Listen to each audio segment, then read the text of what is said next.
The 93X Half-Ass Morning Show podcast is sponsored by Standard Heating and Air Conditioning. We all know January is one of the coldest months of the year, and not that cheery, fun kind of Christmas cold. Nah, just the dark, dank January cold. Standard Heating and Air Conditioning is well aware of this, and that's why they're offering $40 off a furnace tune-up to keep you warm during the Minnesota cold. The last thing you want is to be huddled around an iffy space heater you bought from some shady targeted ad. Oh, and how about this? Standard Heating and Air Conditioning has now been helping Minnesotans for over 95 years. So book your appointment now at standardheating.com. That's standardheating.com. The 93X Half-Assed Morning Show.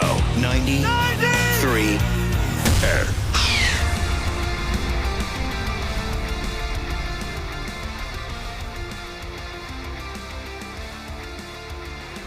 Yes, my friends. Yes, we can all embrace the horrors of Monday morning together. Welcome to the Half-Assed Morning Show. I think if we're united, we stand a chance to see our way through.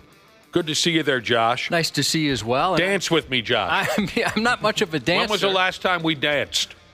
Get up, hold me close, and dance with me. I'm trying to think of the last time we danced. I don't know why I'm saying these things to you. I don't know. But I'm here for you, though. You said we need to do this together. If you guys want. I know you're always here for me. And now it was all nonsense.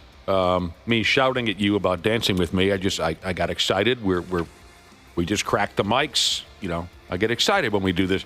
But now I'd like to know your answer. I'd like you to think back to when was the last time we danced. I was trying to think. Maybe your 50th birthday party? Is that the one where you had the DJ and all that kind of? Or was it No, that was 40th. That was Jesus. 40th? That was 40th. Oh, my God. Yeah. Are you serious? Yeah, I know. Isn't that something? Yeah, No. I think his 50th was at the bowling alley. Oh, you're right. Okay. We did have a party. Right. You know what? Here's the problem with the 50th. Thanks to your buddy House, I'd like to call him a friend, too, if I can, if he doesn't mind. I had two Shirley... I don't know if he'd appreciate that, but I know he probably wouldn't, but he did buy me two Shirley Temples. He did. That's why my memory's a little foggy. That was really your 40th birthday party? Isn't that something? It was a long time ago when we had a DJ, and that probably is the correct answer, the last time the two of us danced together. I was actually just thinking about that yesterday because I'm about to turn 50, and I was thinking, wow, what did Nick do for his 50th? And I was thinking it was one with the DJ and all that. Bowling alley. Yeah, okay. Bowling alley. Yeah, and your sister put together a nice little montage of you and your brother, a little collage of photos. Right. There was one picture in there, now that I'm thinking back, where it was me and my brother and Pistol Pete from across the street. Nice. Yeah. That's great. I had completely forgotten. You're creeping up on 50 now. Am I going to have to... 2 months from today, actually. 2 Look months? at the date, yeah. Oh, okay. We're getting there. Am I going to have to call your wife and organize something? No. Because you're going to fight this, aren't you? You're not going to want to do anything? Not too interested. Come on, dude. Please. I had a friend throw me a big party for my 30th, and I'm good. Oh, I was there. Yeah, it was a big party. That was 20 years ago. Come on, what are you talking about? You're good. Everybody does something for the 50th. Maybe we'll go to a nice brunch with the kids or something. No. We want to be involved in this. Yeah, Josh, this isn't about you. This is about us wanting to have a party. Yes, exactly. It is. It's half that. It is. I'll be totally honest. Half of it is, give us something new.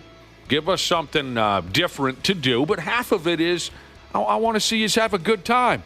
Your life is miserable. Well, it's just kind of... You're an unhappy man. I live in the gray. I'm not unhappy. I'm just completely content. There's no real highs, no real lows. Oh, I know that feeling. Let's do something for your 50th birthday. I know this is the second or third time I've busted your chops on air about this, but I'd like to see something happen. Let's think back to your 30th. You went nuts on your 30th birthday. That was pretty crazy. Let's repeat that. You smelled like a trash can. Yeah. You were so disgusting. You were so disgustingly drunk. That was probably the drunkest I've ever been. That being within 10 feet of him was gross. He just smelled bad. But it was a beautiful thing. You were having the time of your life. We all ignored the smell because you were having the time of your life. And we liked watching that. We liked to see you happy. Yeah, outside of our old boss being there, it was a great time. That was a lot of fun. Which old boss? The fair-haired leader from the prairie. Oh, I don't even remember him being there. It sucks that you remember him being there. The only reason I do is from photos. Oh, from photos? Yeah. Oh, I've never. Will you bring those pictures? Am I in any of the pictures? Yeah, you're in plenty of the pictures. I would love to see those photos. That's 20 years ago now. I was so drunk. You know how it is. My left side droops. I had to have crutches for the left side of my face. Please bring in those pictures. I'd love to see pictures of what we looked like 20 years ago. I was going to ask, did you have hair back then, Josh? We both had hair back then. No, I didn't. I started. Oh, yes, we did. I didn't. Not at 30. What do you mean? You didn't shave your head back then? When did you lose your luscious locks? I started losing it when I was 24, and by about 27, I started shaving it. Your head was shaved on your 30th Not like it is now. I mean, it was more like kind of buzzed, pretty short. Yeah, but you still had something cooking up there. I know I did barely, too. yeah. Well, I'm sure we're both wearing hats anyway. Oh, yeah. We're wearing hats and all. Definitely. We've always been hat guys, Yeah. even when I had beautiful hair. hats are a wonderful thing. All right, well, And I was told, and I still, I've told this BS, but were you told the same thing? I remember in high school, teachers would be like, dude, if you keep wearing those hats, you're going to go bald. My mom keeps saying that still to this day. I'm like, no, it doesn't.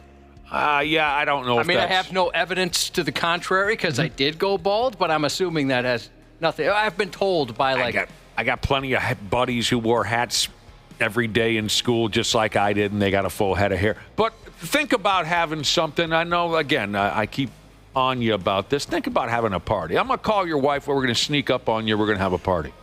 Yeah, she's been asking or bugging me about it a little bit. What else happened at your 30th? Was that the turtleneck? No, that was a different birthday. I don't remember. Pre-30. What I remember about your 30th birthday party is there was a live band. There were a lot of foxy ladies, and you were real drunk and smelled like feces. Yeah, we had two bands. Two bands. Yeah, we had Scarlet Haze featuring Kat Perkins, who I know a lot of locals are aware of. I certainly know them, but I don't have any memory of their act. And then Rock and Roll All Night, the Kiss tribute act. That I do remember. They performed. And Maybe I missed the opener. Do you remember what my gift was from one of the members of Rock and Roll All Night? You ended up getting it. Oh, yeah. Oh, God, yeah. You should... want me to say it or you want to say it? Well, I got he wrapped it in a garbage bag, which is, how a lot of guys wrap gifts, right? Yeah, I've wrapped them in garbage bags. And it was very hefty. This guy... Hefty. I didn't even mean that. Wimpy. Yeah, I didn't mean that at all. It's totally full, this garbage bag, and it had all kinds of weird pornography VHS tapes and magazines and stuff. And, that's not necessarily my thing, so afterwards I gave it to Nick, and he had mentioned to me he watched some of it, and it was just very odd. It was terrible. Oh, weird. Very foreign. One of the dudes... German or something? Yes, one of the dudes in the Rock and Roll All Night Kiss tribute band, he and his wife, I believe, worked at a porn shop. Yeah, they were part of some sort of distributor or something. Something like that. They owned a porn shop, worked at a porn shop, worked for a porn distributor, whatever. Sean was the dude's name. Very nice guy. Haven't seen him in decades now. And they just cleaned out the back room at the porn shop and gave you a massive garbage bag, like a lawn Yeah, one bag. of the lawn ones. What do you call those? Like a leaf bag filled with porno. They were DVDs. Oh, they were? Okay, Yes. I was thinking VHS. They were a didn't little wa- more high tech. I mean, it took two people to lug this into the party. Yeah. Oh my gosh. Gave it to Cubby. You didn't want it. You passed it on to a player. Passed it on to me. And it was tough to watch. A lot of it was, I tried as much as I could. A lot of body hair, a lot of foreign accents. This was the stuff nobody wanted to buy at the porn shop. That's what they gave you. And Yeah, the fact sure. that you couldn't handle it, Nick, says a lot about the quality or style or variety of porn that was in that garbage bag. But there was one diamond in the rough. And maybe now that 20 years has gone by, I can't talk about this movie anymore. You know how there's rules, there are different rules now as Yeah. to what you can talk about and what Yes. you can't talk about? Yep. I think I know what you mentioned it before. Yeah, I'll just in a give different day and age. Oh yeah, I now that it's just dawned on me that it's no longer what's the word? Politically correct. Politically correct to mention the plot of this porno. I'll just tell you the title. Lucky Bastard. I wish I could tell you why this individual was so lucky, but the title was Lucky Bastard. I kept that one, and then I gave it to a friend. Did they enjoy it as much as you They did? loved it. They loved Lucky Bastard. Okay, sorry we blew up, but Josh reminded me that you're coming up on 50 years old, and we'll see how it all plays out. You know what I'm rooting for.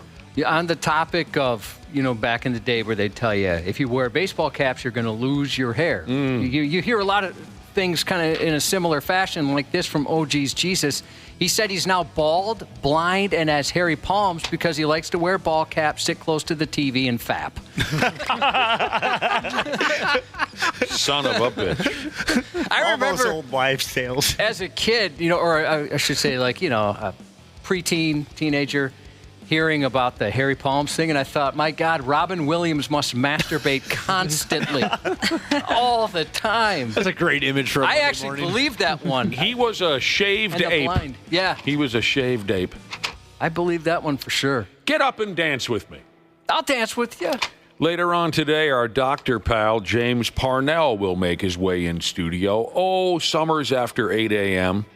Dr. P. Jesus is maybe the name you're more familiar with. He's always willing to dump his expertise on our listeners. So if you're not feeling right, text on in and ask Dr. P a question. 8:15. We're aiming for 8:15. If you want to get your question in now, go ahead. 651-989-9393. But we're looking for around 8:15. Dr. P might be interested in this here conversation because it revolves around overall health and by damn wellness. They're coming uncorked in stupid England right now. We couldn't care less over here because we're much smarter. But over there, they're celebrating National Crapper Day. One of my oldest and most loyal pals, Jay, the guy who cries uncontrollably at metal concerts. Yep. Yeah, you've heard me talk about Jay before. He's an emotional guy. We called him the Crapper back in high school because someone got him laughing so hard that he pooed his pants, and then he had to. It's a hell of a joke. And then he had to soak in a bathtub for an hour or two to get himself cleaned up. God, I wish Jeez. you probably don't remember what the joke or what got him going. I remember it was Big Phil who got him laughing. But I don't remember what Big Phil said or did to get Jay laughing so hard that then by the end of the day, his nickname was the Crapper. Did you come close to losing your bowel control as well? I mean, No, was it that good, or it just kind of one of those days where it got him perfectly? It just got Jay perfectly. We called him the Crapper. Is he one of those guys that just will laugh? Yes. Like, okay, so yes. You can get him laughing, and there's no stopping it. You should have seen him when the two of us went to.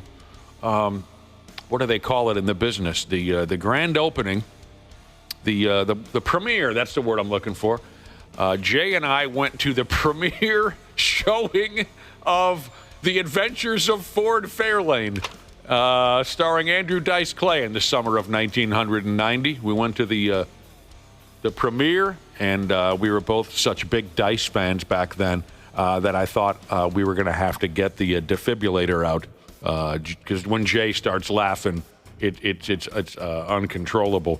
Was it Dumb and Dumber that a girlfriend of yours got mad at you for laughing too much? No, you're crossing up some stories. Okay. Dumb and Dumber, I went to see on a blind date and had a riot.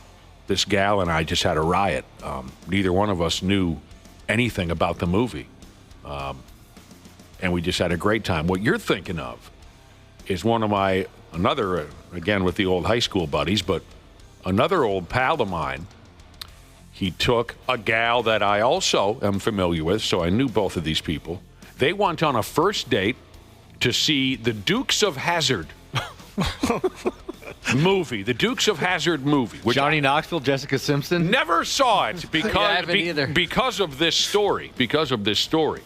The two of them went to see the movie. Remember, I knew both of them, the guy and the girl. The guy is a wonderful, wonderful guy. There's no one from Wayzata, Minnesota that doesn't love this guy because he's just terrific in every way. So I thought this couple would really hit it off. She's also a very nice person. So they go on this first date, and then I run into the gal, and I say, well, how was the date with Donnie? And she said, well, he's a nice guy, but I can't take him seriously. I can't go on a second date with him. And I was shocked to hear this because Donnie's such a great guy. And I said, well, what happened? And she said, we went to go see the Dukes of Hazzard movie, and she said, it was the single stupidest 2.5 hours of her friggin' life. She said the movie was so dumb, she wanted to puke. And Donnie was almost literally rolling in the aisles laughing. He thought it was so incredibly funny. And she said, there's no way I can go on a second date with a guy who thought that was funny. Hey, I didn't see it, but it looked kind of dumb. I'm sure it was. Well, you're a big Johnny Knoxville guy. Dana, did you watch it? I don't think I actually ever saw that one, no. But I did go on a date once with a girl to the Harold and Kumar Christmas movie. Oh, boy. Harold and Kumar. Harold and Kumar. From the Harold Kumar Go to White Castle fame. They had made a Christmas movie, and I laughed my ass off the entire movie. And she just sat there with her arms crossed, not enjoying herself one bit. Now, when you're laughing, you're looking at her to see if she's laughing too, like, hey, are we both in on this? Yeah, you think this is good too, huh? Kind of elbowing her a little bit, like, did you see that one? And she wasn't into it. No, not one bit. Tough to close the deal after that, I don't Oh, yeah, it was a very quiet drop-off on the way home. It's my fault that we went so sideways here, but we started talking about how today is National Crapper Day in England. Okay, it's a British holiday dedicated to a plumber from the 1800s named Thomas Crapper. This kind of let me down because I was like, oh, that's cool. The guy that invented the toilet. Oh, no. I'm sure they didn't mean to get you so excited, Ashley, but no, that's not why a toilet is called a crapper, or what you press into the toilet is called crap. No, it's just a coincidence that there was a plumber in the 1800s in England named Thomas Crapper. The health and wellness vibe kicks in right here now. This article on National Crapper Day attempts to start a conversation about your average length of toilet time. How long do you sit on the throne? These always blow my mind because I can't imagine taking longer than 5 minutes in the bathroom. Oh, I sit there forever. Do you really? Yeah, I could be there a while. I turn it into a whole experience. I do. Is it Now just watch like out for those, what are they, hernias? Right. hemorrhoids? Hemorrhoids? Yeah, a hernia. Maybe you could get a hernia if you push too hard. Yeah, Both- that's what I'm thinking of. I know somebody that happened to. I think both come into play, Smashley, in one way or another. So again, I don't know why they celebrate Thomas Crapper, the plumber from the 1800s, but they do. Just a funny name, I guess. I suppose. See, that's what I mean about the friggin' English. They do love that style humor. It's so- It appears they do, don't they? They're so dumb. So it started up this conversation about what's your average length of toilet time. Do you go quickly? And they warn you shouldn't sit on the toilet for longer than 10 minutes. For some, 10 minutes seems like an eternity. For others, you're just getting warmed up. I'm just getting warmed up after 10 minutes. Seriously. And Ashley's right. The reason why you shouldn't hang around too long is you're risking catching a case of hemorrhoids. Something about weakened pelvic muscles and increased risk of hemorrhoids. The longer you sit, the more blood rushes to that area. It's all very disgusting. I don't get it. So, do you just take long because you want to be in the bathroom, or is it like a struggle? It can be a little bit of everything, Smashley. Okay. Just lost track of time sometimes. Just on your phone. Nintendo Switch. I'm not a phone guy. I'm not a Nintendo guy in there. I've told you before. Handheld poker, handheld Yahtzee. Sometimes it's the game I'm playing. Hey, I haven't played. I'm on the toilet so often that it's not as if I missed the games. But hey, let me see if I can break 300 points. Let me see if I can get a royal flush.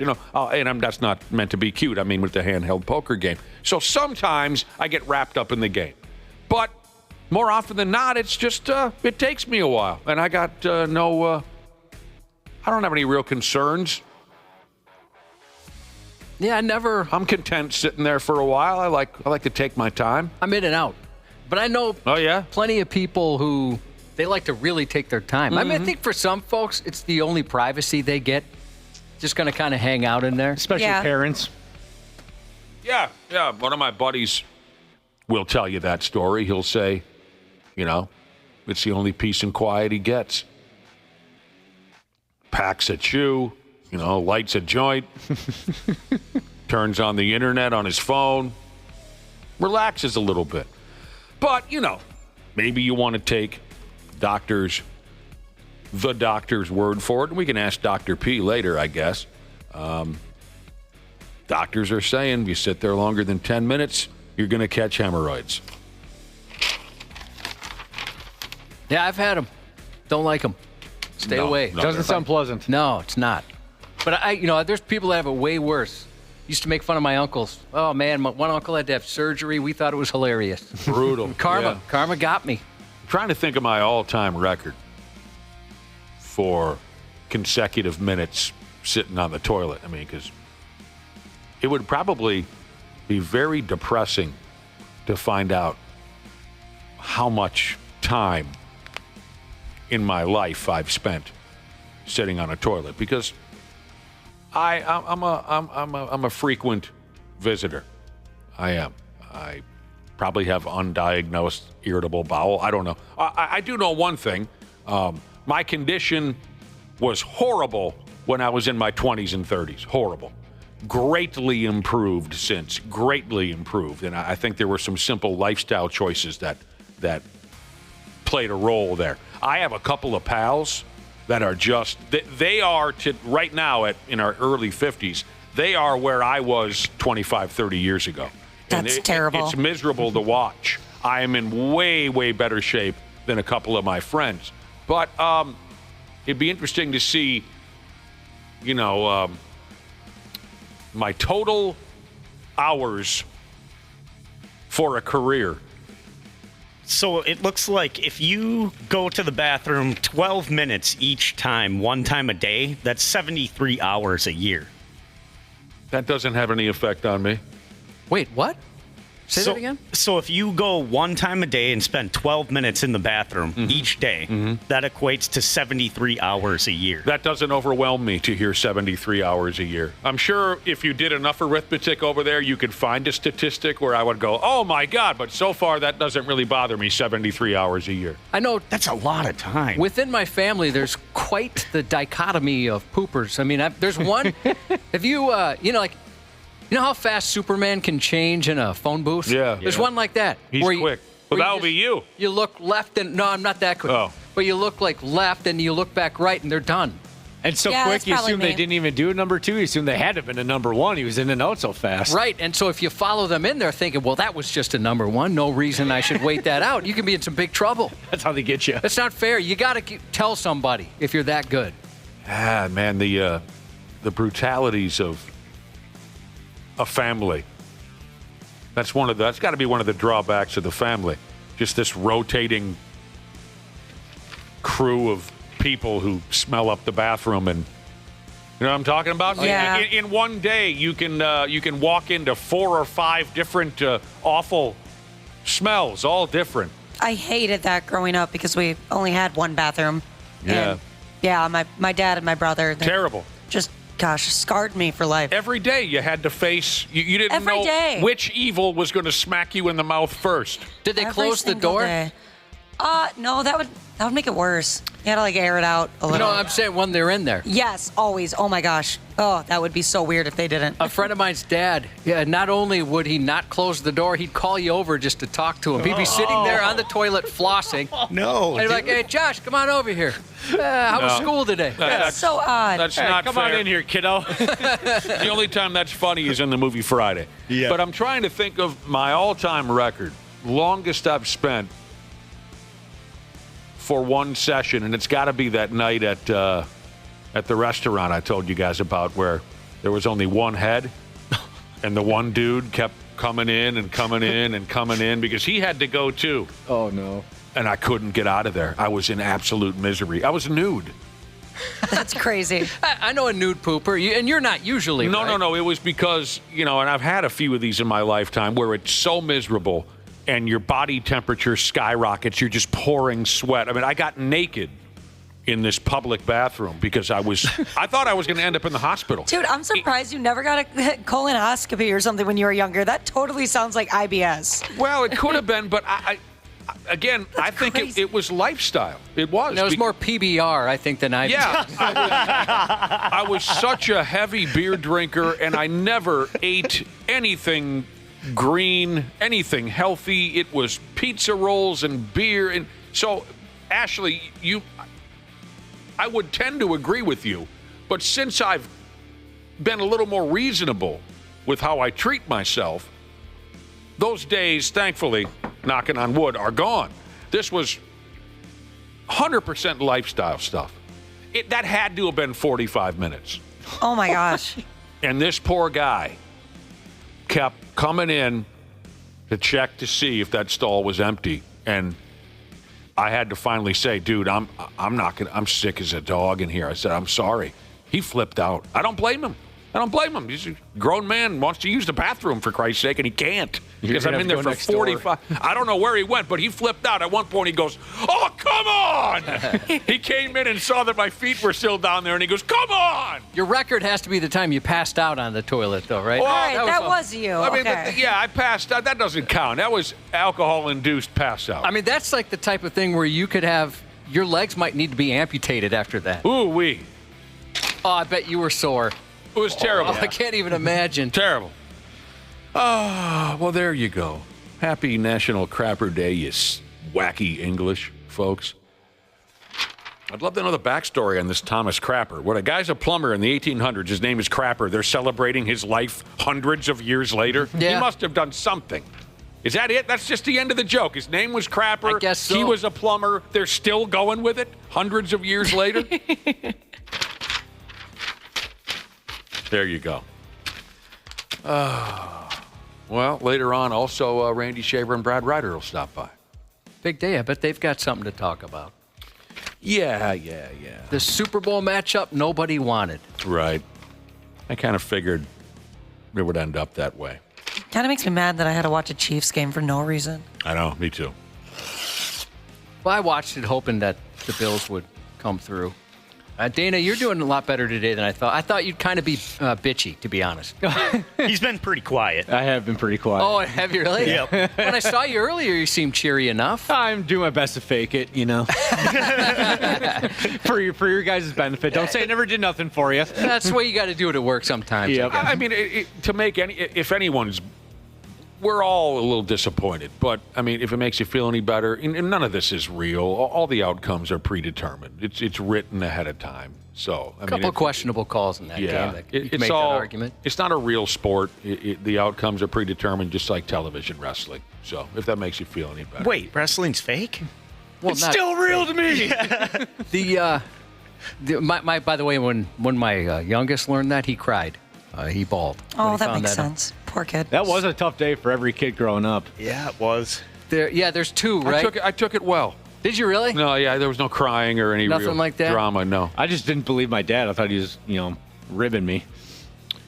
So there you go. Yeah, you're right, Brad. Or pardon me, Josh. Brad and Randy, I'm sure will have plenty to say. We got to take a break. Happy Monday. Hope everyone's hanging in there. We'll be back with the stupid news here in a few minutes.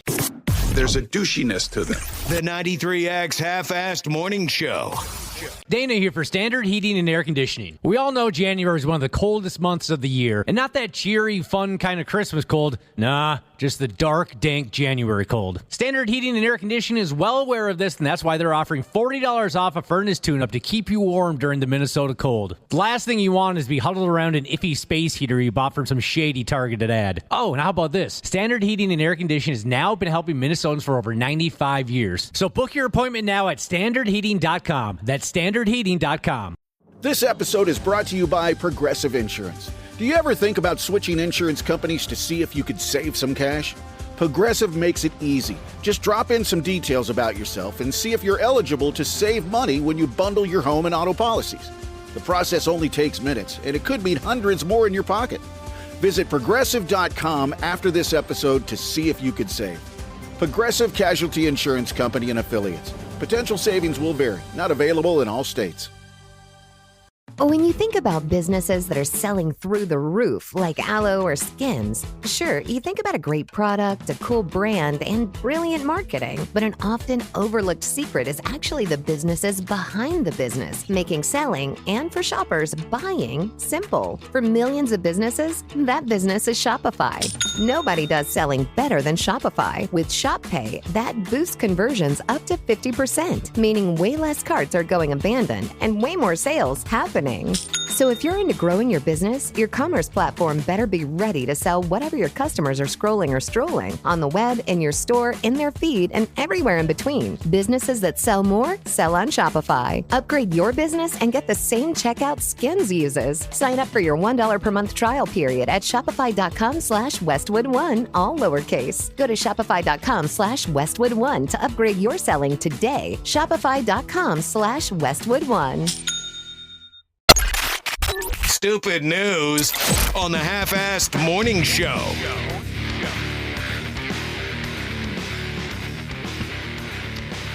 Yeah, we're going to kick things in with a warning for parents in our listening audience. Especially you parents who allow your kids to know a little too much about grown folks' things. There are evil kids out there, and they'll turn on you. They'll turn on you. There are some evil kids. They don't care if you're supposedly the, quote, heads of the household. They don't care if you hold the title of mom or dad. The little pricks will turn on you quicker than a hiccup. 10-year-old kid in China was so pissed that his dad chewed him out that he turned on his dad. The man who gave him life turned on him. The old man chewed the kid's ass out for not doing his homework. Okay? Simple as that. You're a kid. I told you to do your homework. The old man tees off on him a little bit for sloughing off. And this entitled little prick, kid, he didn't like that. So he went to the cops and snitched on his dad for being in possession of illegal drugs. Dang, dude. Now, I don't know about you, but when I was 10, I would have been choked to death by my dad if I ever would have betrayed him like that. 100%. But that wouldn't have been possible in the first place because my folks would have been smart enough to have kept grown folks' business like that away from me. I never would have known if they were drug addicts or whatever. No way. My wife so knew Dad's a little bit at fault here too, Josh. My wife knew at a young age her parents were into drugs. I mean, they'd have like lines on the records, right, that them and some friends would be snorting off. They'd leave their drugs everywhere. So she knew at a very young age, before she even knew what drugs were, that they had drugs in the house. Dangerous. That's dangerous. heartbreaking. Luckily, she was a loyal child. Not unlike Never this narked kid. on him? Didn't narc on, unlike this kid. You know, if this dad, let's say he changes his ways or he's better at hiding his drug, Chinese Christmas is going to suck for this kid because he no longer has any leverage over mom and dad. It is, it's a waste to even celebrate Chinese Christmas for this kid next year because you're right. They're going to stiff him. That's a really good point, Josh. They're never going to forgive him for that. Oh, Actually, hell no. Christmas is for a while. They're probably going to be a little tough. Right. Here's the deal with this snitch 10-year-old kid, a fifth grader, by God. Like I said, his old man hollered at him because the kid was effing off and not doing his homework. The kid stormed out the house all pissy about it. He went straight to a nearby store and asked if he could use the telephone. He called the cops and said that his dad was in possession of something called poppy shells, which is considered an illegal drug over there in China. Then the kid waited for the police to arrive, hopped in the car with him, and pointed out where his folks live. Nah. That's so bogus. I mean, don't you pretty much just You blame the kid, right? No, that must be his drugs. You try and turn it around. I have no idea what route I would take. This dad must have been caught so far off guard. Maybe he was a quick thinker and was able to... Well, I'll tell you what happened. The kid then invites the cops into the house. Come on in. No, this is the place. The cops find these poppy shells.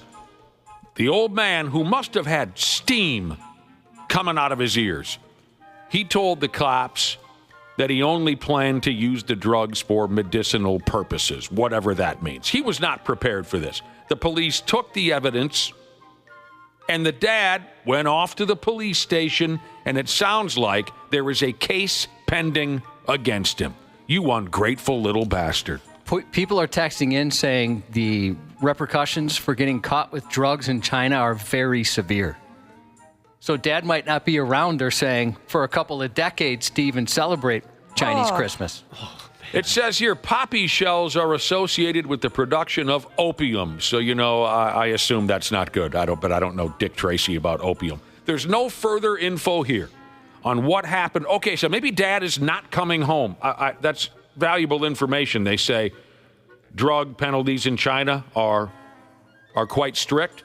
Maybe Dad's never coming home. Where I was going next was there is no further information here on what happened once the old man and his 10-year-old son were back in that house together behind closed doors. I bet it wasn't pretty, but maybe no one's seen Dad because he's done. Put away and staying away. Oh, the beatings I would have been facing if I ever would have betrayed my family like that.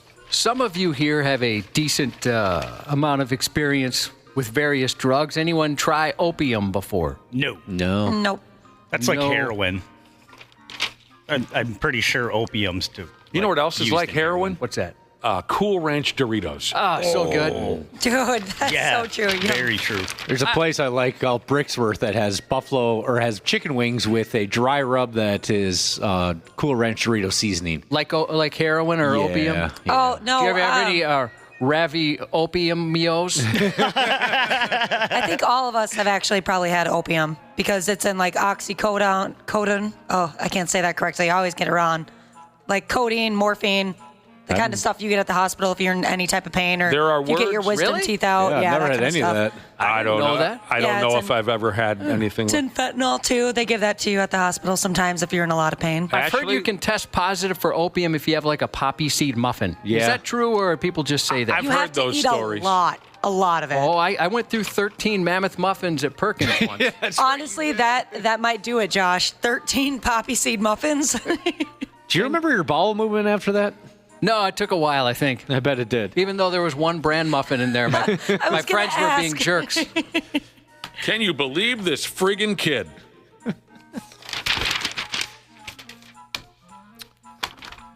And Ashley, don't worry about it. There are words that I get right. There are words that I get wrong. Yeah. I was just yelling at my mom the other day. codeine, whatever. Yeah, some days I'll get it right. Some days I'll get it wrong. I was yelling at That's my just mom one of those yesterday things, about you know? that. You're kind of like that. I said, is. what the heck, Mom? Why didn't you get me that surgery?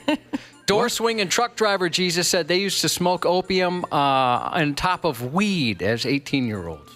I've been smoking since I was 2. Somebody else smoked opium in high school. The effects were similar to being really stoned. Where do you even get opium? Like, is your average drug dealer carry opium? From a dude named Opie. Yeah. I have no idea where a guy would get opium. That's not my game. I know it's from poppy plants. That's how you make it. Isn't that this whole story here? Yeah, we established that a couple times in the story that we just told The about the poppy kid. seeds and opium, Ravi opium meals. See, that's a comment, Wapple, where you got it wrong. Now, this sounds like a phony, attention-driven internet stunt. But I'm going to do what I do. I'm going to go ahead anyway.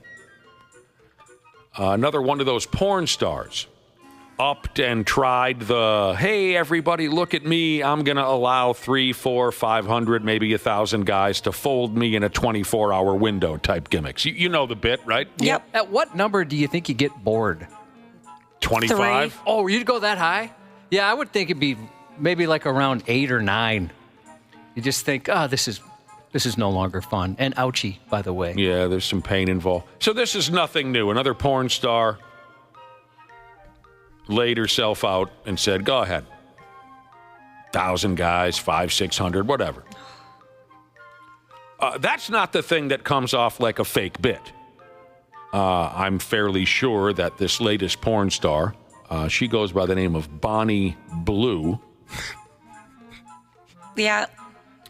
I'm fairly sure that she really did lay back so she could be recorded taking hundreds of feet of penis for her TikTok page or whatever. The portion of the story that I'm not buying is when someone's mother showed up at the scene to pull her 19-year-old son out of the line of dudes waiting their turn to penetrate Bonnie Blue. That does seem a little far-fetched. Right.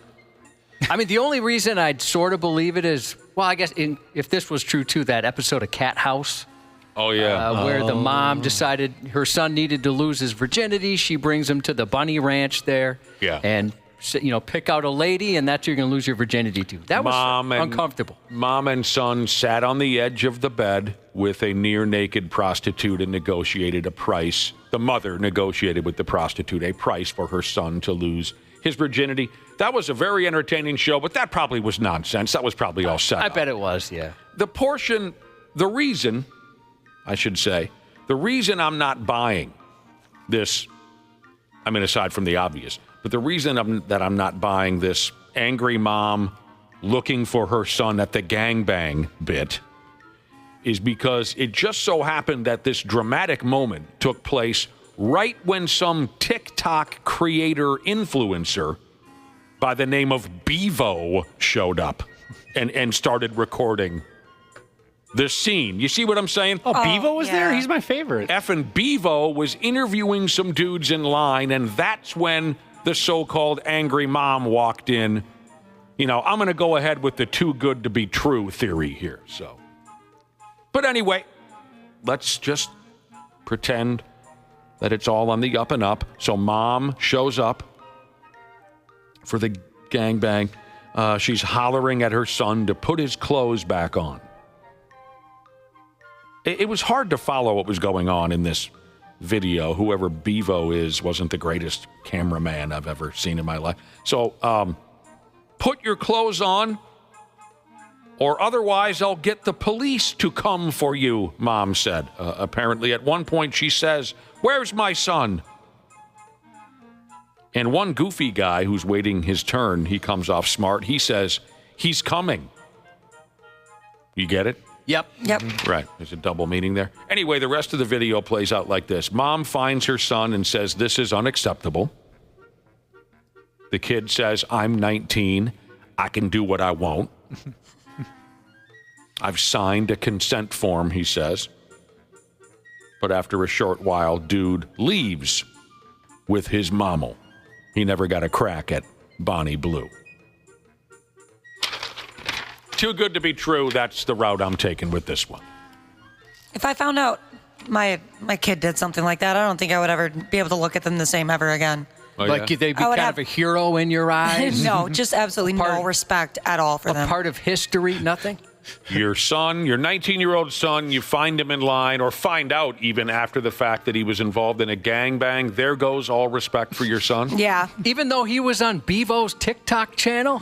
It's tough to get on. That's a big get. Yeah, that would be hard to can get whip past. So what if your son, your 19-year-old son, just ups and begins working professionally as an adult movie actor? I would not be a fan. You would not? No. Even though you are outwardly a fan of what they call porno movies. Yeah, no, I would not be a fan. Okay. What if he was an exotic dancer? Part of the one of those traveling deals. Yeah, he swings that sumbitch around and rests it on people's foreheads and whatnot for money at the dance club. Bachelorette parties and old ladies. And he can do the hamburger and the swing set and all those tricks that. That'd be cool. Okay, she's cool with that. I wouldn't want to really know many details about it. I wouldn't go and like sit front row at one of his shows. Of course you wouldn't. But What mother would? Bold stance there, Ashley. Honestly, I don't know. Some boy moms can be a little extra. There's a line in the sand, she says. I'm not going to be his biggest fan in the front row. I'm not going to ask about work often. I'm surprised to hear that you would be so anti-porno, being a porn fan yourself. I'm surprised to hear. Yeah, just something, I don't know. Like everyone else, do what you want, but something that came out of me, nah. By the way, this Bonnie Blue character, she claims she's broken the world gangbang record. Word is she took the full brunt, not on this particular day, I think, but maybe on a different day. She took the full brunt of 1,057 different people in a day. Real dongs, fake rubber strap-on dongs, whatever wandered into the room at the time, she tangled with it. And then she died. That's too bad. Oh, no. Died doing what she loved. She's also been criticized, by the way, and called a predator for propositioning young fellers. She's been banned from the entire, what is Australia? Is that a country? And the continent. She's been banned from Australia. Have you heard of that before, Josh? Someone being straight up banned from Australia or any other country, continent? Well, no, isn't that where everybody sent their criminals back in the day to Australia? Right. Oh, really? Yep. She's been banned from Australia and also kicked out of a place called Fiji for targeting recent high school graduates to contribute to her gangbang videos. Yeah, she has like straight up came out and said that she likes to like hook them while they're young. Which is so strange, honey. So strange. I don't care how you bring them, but bring them young. Man. So before one of her recent gangbang showdowns, she said, whether you're barely legal or barely breathing, you're welcome to come. What is happening to the world? That's Bonnie Blue. You might want to look her up. She's very attractive. I don't remember this episode, but people are texting in like box tossing. Jesus said, there's an episode of The Office where Meredith's son is a stripper and she's into it. She was horny. Oh, that yeah. Meredith. Never saw it. I don't know. I wish I could help, but I cannot. I don't think it's for you. I don't think you'd like it. Oh, trust me, I won't try it. Maybe one episode. It's not as if I'm sitting at home waiting to push the play button on a show called The Office. So You'd be a fan of Meredith, though. she can be pretty funny. Hard drinking, horny chick. She was at the Wild game the other night. I saw that. That's cool. Mm-hmm. Yeah, people were sending in. She got on the big screen and they were showing that. All right. Wait, Candy Shiza said she went to the Thunder Down Under for a bachelorette party. One of the guys shouted out his mom being there and danced on stage for her. She said it was a bit disturbing. I bet that was. What did you say a minute ago, Ashley? Boy moms or something? What? Boy moms, they have a reputation of being a little weird about their sons. So well, I don't know. My wife's got 2 sons. I don't think she's weird about it. No, not all of them. No, just some of them have a reputation. There's like a stereotype. There's a type of mother out there who is a little too invested in their son's life and livelihood, and they are called boy moms? Yeah. Okay, I'm new to this. But I'll take your word for it. I'll keep an eye out. We've already talked about a 10-year-old kid who turned his dad in for drugs. We've talked about a mother pulling her son out of the gangbang line. I was going to say this here next story will for sure be the dumbest thing you'll hear all day, but considering what we've already covered, I guess it depends on who you are. This is tough to believe. No surprise it comes from a politician. A state senator in Mississippi would like to make it against the law for men to masturbate. Now, first, someone tell me, is this a joke? Is there a point he's trying to make that I'm not following? Does anyone know? Usually that's the case, right? Yeah. That they have something just so bizarre to get attention, but for what they're really trying to say. Okay, well, so This might be a joke. Maybe there's a point that I'm missing, but I'll just give it to you. I'll tell you what I know. The dude is, like I said, a state senator in Mississippi. He goes by the name of Bradford Blackman. He even has a gimmicky name for this idea. He calls it the Contraception Begins at Erection Act. The Contraception Begins at Erection Act. And the goal is apparently to keep men from wasting their goo unless they intend to make one of those babies. Well, I mean, certain religions, that's how you're raised. I was raised that way. Only to procreate. Otherwise, just keep it. It's yours for Hang on life. to it. Hang on to it. Let it build for one big, glorious giveaway. This creates so many ridiculous scenarios in my mind. A man who wants to make male masturbation illegal. Well, what does he want? The cops start kicking in the front door at a single guy's apartment? It's to raise, I guess, dialogue about abortion rights and things like that. Oh, so controlling somebody's body. Oh, so there is a point that he's trying to make. I believe so, yes. Okay, well then okay. I knew there had to be something. Because it's not super uncommon. I hadn't heard of this before where they're telling guys you can't, jerk off or whatever, but yeah, it's not super uncommon to have something so bizarre it creates attention, and then they can say, hey, you think that's silly? Well, this is what's really silly. Fair enough. I knew there had to be something, I just wasn't aware of it. Because it's obviously beyond ridiculous to think that any man would be arrested for masturbation. Okay, well, that changes everything. If that's the case, Dana, you'd be arrested on your way home from work every single day. Absolutely, even before I got out the door. Fair enough. This guy even had written up, what the fines would be. First-time offender, $1,000. Second time, $5,000. Third strike, $10,000. Oh, so he's trying to make a broader point. Fair enough. Man, for that money, you really got to make it count. You know what? There's probably times where you're thinking it's going to be worth it.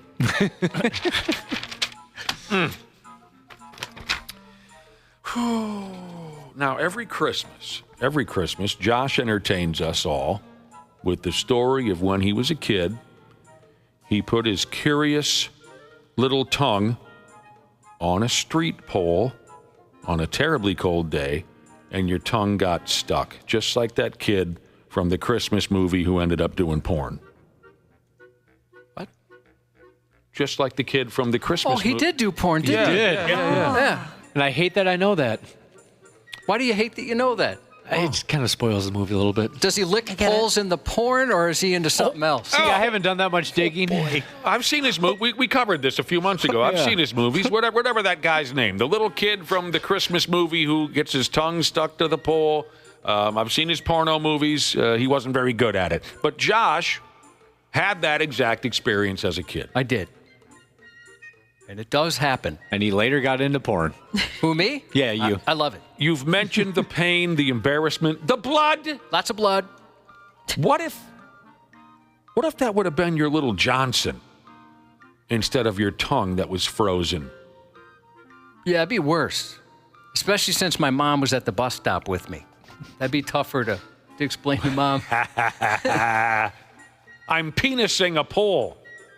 And it got stuck. That'd be tougher to explain to your mother. Apparently, this really happened, okay? A friggin' Canadian guy got his naked rod stuck to an icy sidewalk.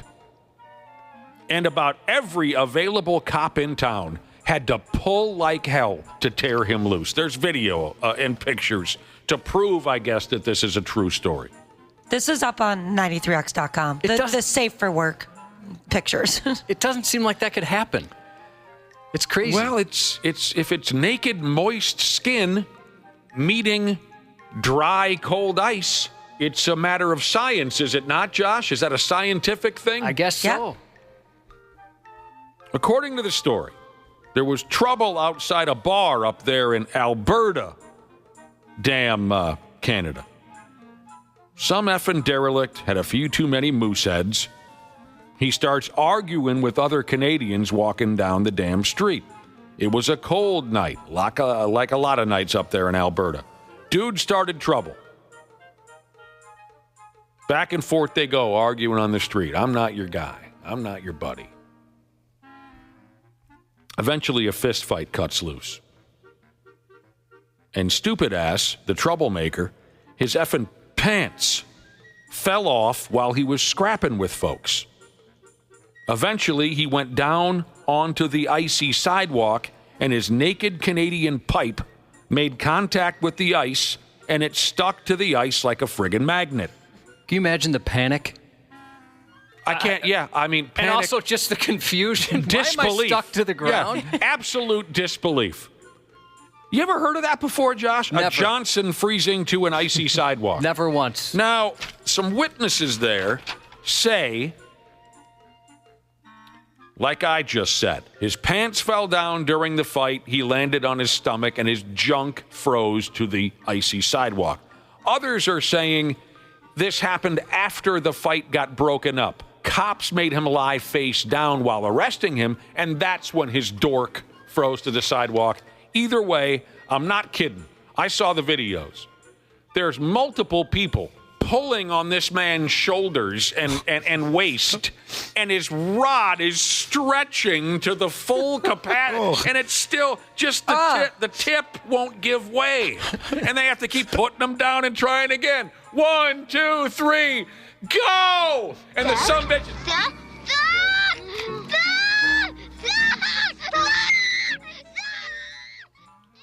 It was not easy. They stretched that little Canadian acorn of his like it had never been stretched before.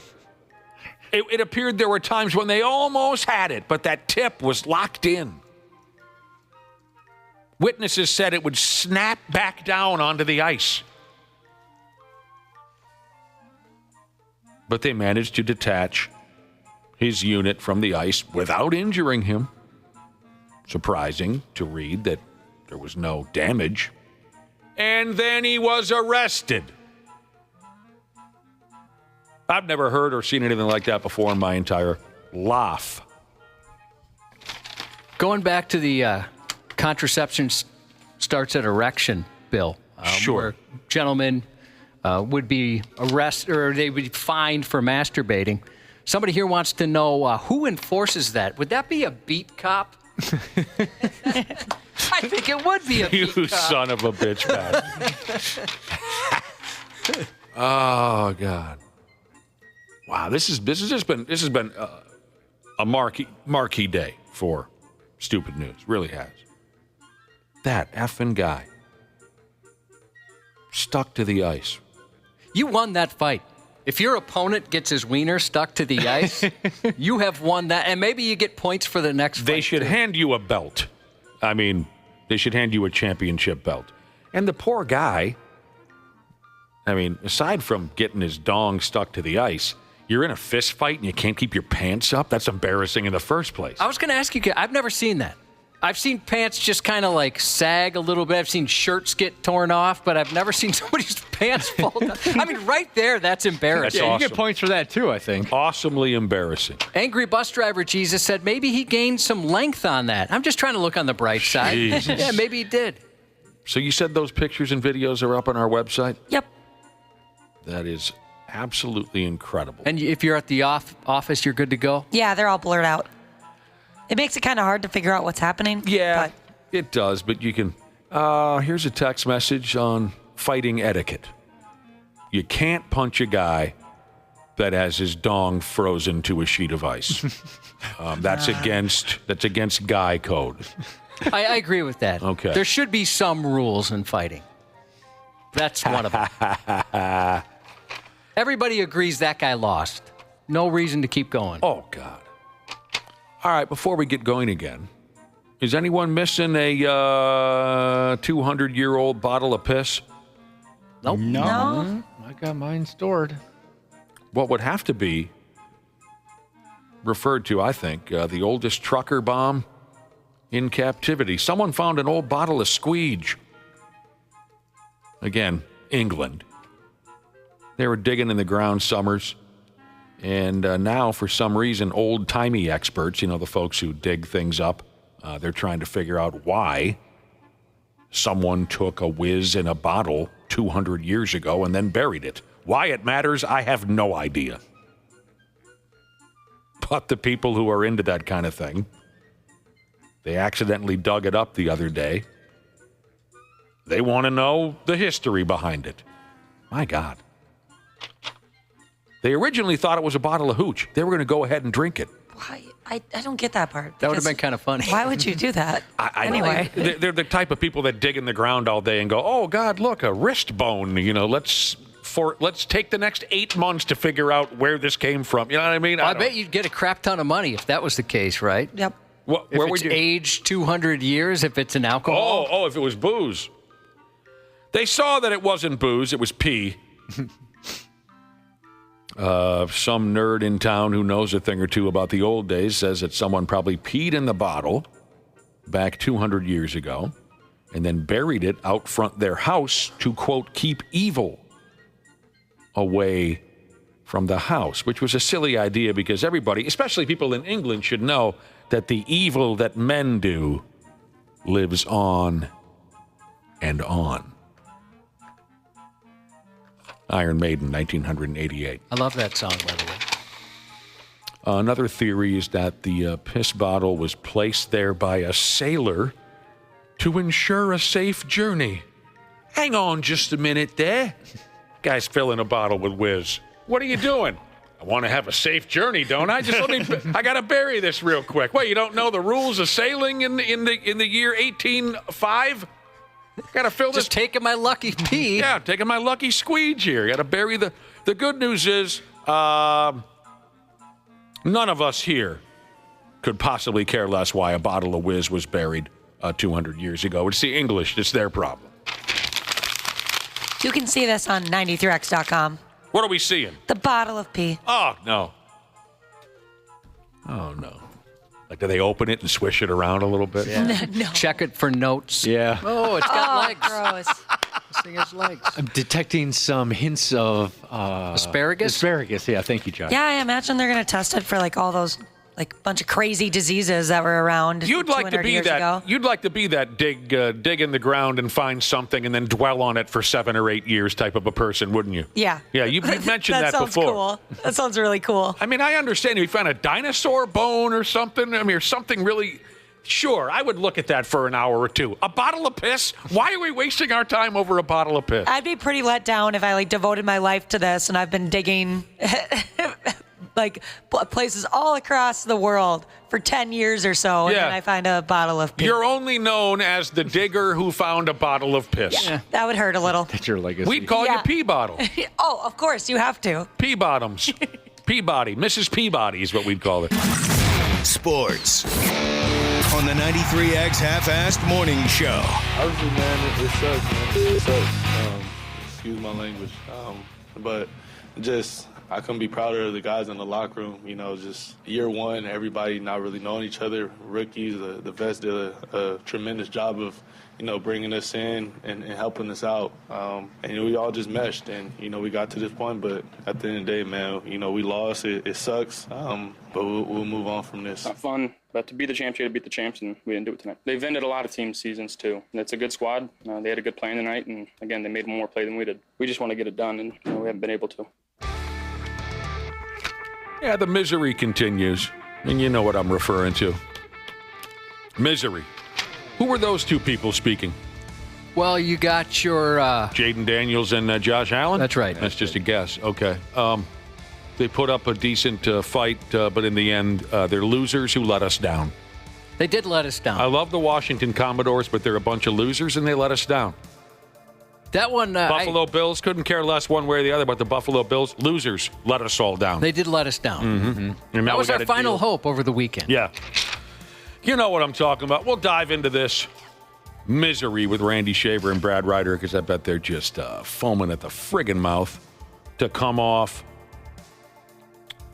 over yesterday's ball games. Although I am looking forward to telling you in a half hour when Shaver and Ryder stop by, I am looking forward to telling you about Jaden Daniels' mother. I like her style. Jaden Daniels' mother. We got a clip of her talking. Don't mess with her. Hell We'll tell you all about that. Oh, I'm excited. Yeah, you should be. It's Would you fun. call her a boy mom, Ash? Oh, you maybe you don't know what we're talking about. No, I don't know. The Pigs needed that one last night. They did. They won in Chicago. Final was 3-2, 4-2 if you count empty net goals. They had lost, 5 or 6, 4 or 5. Maybe this will get them going. The Timberwolves play at home tonight against the Atlanta Hawks. Like I said, Randy Shaver, Brad Ryder coming up in a little while, half hour. But you don't got to go anywhere because Josh's news is coming up.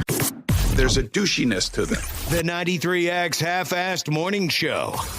Dana here for Standard Heating and Air Conditioning. We all know January is one of the coldest months of the year, and not that cheery, fun kind of Christmas cold. Nah, just the dark, dank January cold. Standard Heating and Air Conditioning is well aware of this, and that's why they're offering $40 off a furnace tune-up to keep you warm during the Minnesota cold. The last thing you want is to be huddled around an iffy space heater you bought from some shady targeted ad. Oh, and how about this? Standard Heating and Air Conditioning has now been helping Minnesotans for over 95 years. So book your appointment now at standardheating.com. That's standardheating.com. This episode is brought to you by Progressive Insurance. Fiscally responsible, financial geniuses, monetary magicians. These are things people say about drivers who switch their car insurance to Progressive and save hundreds. Because Progressive offers discounts for paying in full, owning a home, and more. Plus, you can count on their great customer service to help you when you need it, so your dollar goes a long way. Visit Progressive.com to see if you could save on car insurance. Progressive Casualty Insurance Company and Affiliates. Potential savings will vary. Not available in all states or situations. When you think about businesses that are selling through the roof, like aloe or Skims, sure, you think about a great product, a cool brand, and brilliant marketing. But an often overlooked secret is actually the businesses behind the business, making selling, and for shoppers, buying, simple. For millions of businesses, that business is Shopify. Nobody does selling better than Shopify. With Shop Pay, that boosts conversions up to 50%, meaning way less carts are going abandoned and way more sales happening. So if you're into growing your business, your commerce platform better be ready to sell whatever your customers are scrolling or strolling on the web, in your store, in their feed, and everywhere in between. Businesses that sell more, sell on Shopify. Upgrade your business and get the same checkout Skims uses. Sign up for your $1 per month trial period at shopify.com/Westwood1, all lowercase. Go to shopify.com/Westwood1 to upgrade your selling today. Shopify.com/Westwood1. Half-Assed Morning Show. 93X. They trust teachers. They trust the administrators. And when you have someone betray that trust and lead these kids down a path like that, it's sad and scary all at the same time. A Florida elementary school principal and a teacher are making headlines, but not for their lesson plans. They're at the center of a police investigation after a house party spiraled out of control, drawing over 100 teenagers, many of them reportedly drinking. Whoa, Cocoa Beach police arrived to a home buzzing with teens in matching T-shirts for some reason. The house, it turns out, belongs to 56-year-old principal of Roosevelt Elementary School, Elizabeth Hill-Brodigan. It wasn't just the loud crowd chilling at the Chug Fest that caught the attention of authorities.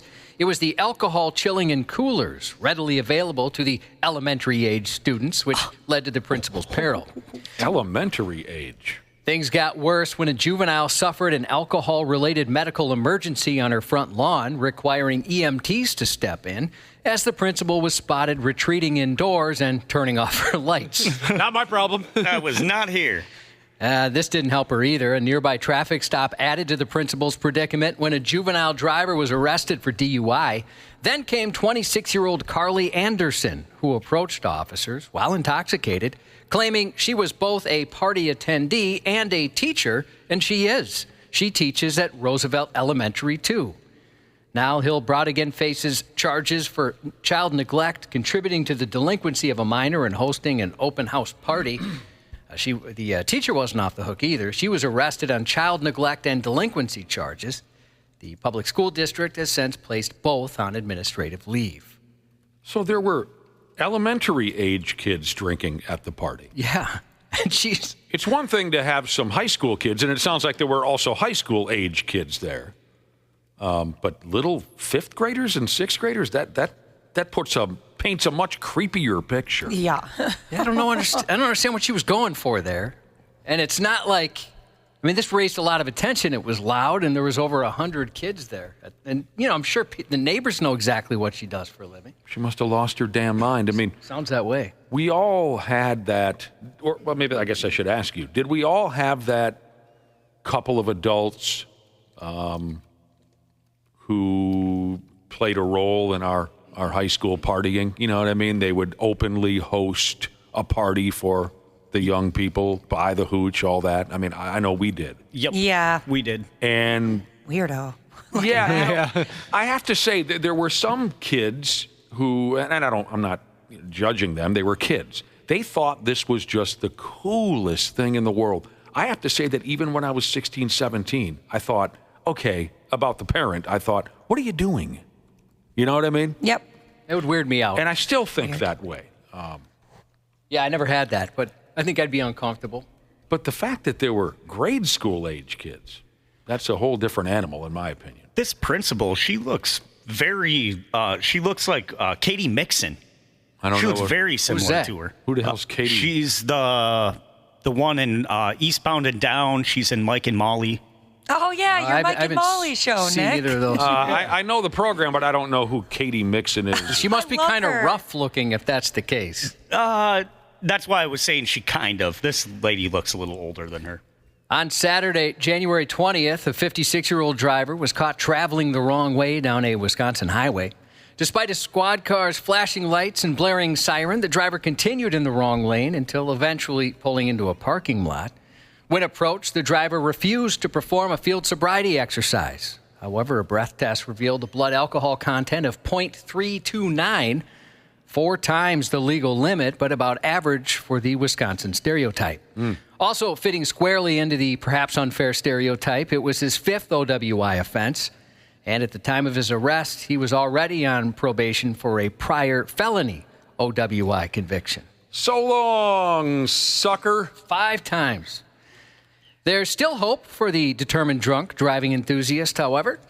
Even after failing to learn the lesson from the first 5 incidents, history and fiction alike are filled with tales of people finally getting it right on the 5th try. So our friend across the St. Croix might just have a chance. For example, December 17th, 1903, the Wright brothers, Orville and Wilbur Wright, conducted 4 short-powered flights. It was their 5th attempt overall at controlled, sustained flight that set the standard for their success. My great-grandfather lost big money on that. He was betting against them? Yep, big money. Before his presidency, Lincoln lost at least 4 major political campaigns, including races for the Senate and House. His 5th campaign in 1860 saw him elected as the 16th president of the United States. While Thomas Edison famously said he discovered 10,000 ways that won't work, his 5th attempt at refining the carbon filament was an early step toward the light bulb's ultimate success. In J.R.R. Tolkien's The Hobbit, Bilbo and Gollum engage in a battle of wits through riddles. It was the 5th riddle that Bilbo inadvertently discovered the answer, time, leading to a pivotal moment where he gains the upper hand and escapes Gollum's clutches. That one I'm sure you guys knew. Oh, yeah, of course. Yep. I'll give you a Bilbo. You are a bit of a Bilbo. I can be at times, yes. Yeah, you definitely are. Another Midwesterner's sheer determination and consistency to drive stupid is making headlines, this time in Iowa. A guy was arrested twice in 6 hours for the same offense by the same cop. 57-year-old Charles Taylor was first taken into custody just before 1 Friday, the 17th, after stopping a Pontiac Grand Prix right in the middle of a crosswalk. He showed signs of intoxication, admitted to drinking beer before the traffic stop, and had a revoked license. Police say Taylor refused breath testing and was arrested for operating while intoxicated and driving while revoked. Just before 7 that same night, the same officer pulled Taylor over again, but perhaps in an attempt to throw the cops off. This time he was behind the wheel of a Pontiac Grand Am. But the cop wasn't fooled as he recognized the guy from the earlier arrest. So Taylor was arrested again. If convicted, he faces up to 4 years in jail. Not everyone's capable of such things, Josh. Now, he did his best. Yeah. Figured I'll get in another car, drive drunk. A strange and fleshy incident in Indiana included a stolen car, a basketball hoop, a tree, a naked lady, and an uninvited shower guest. A quintuple double.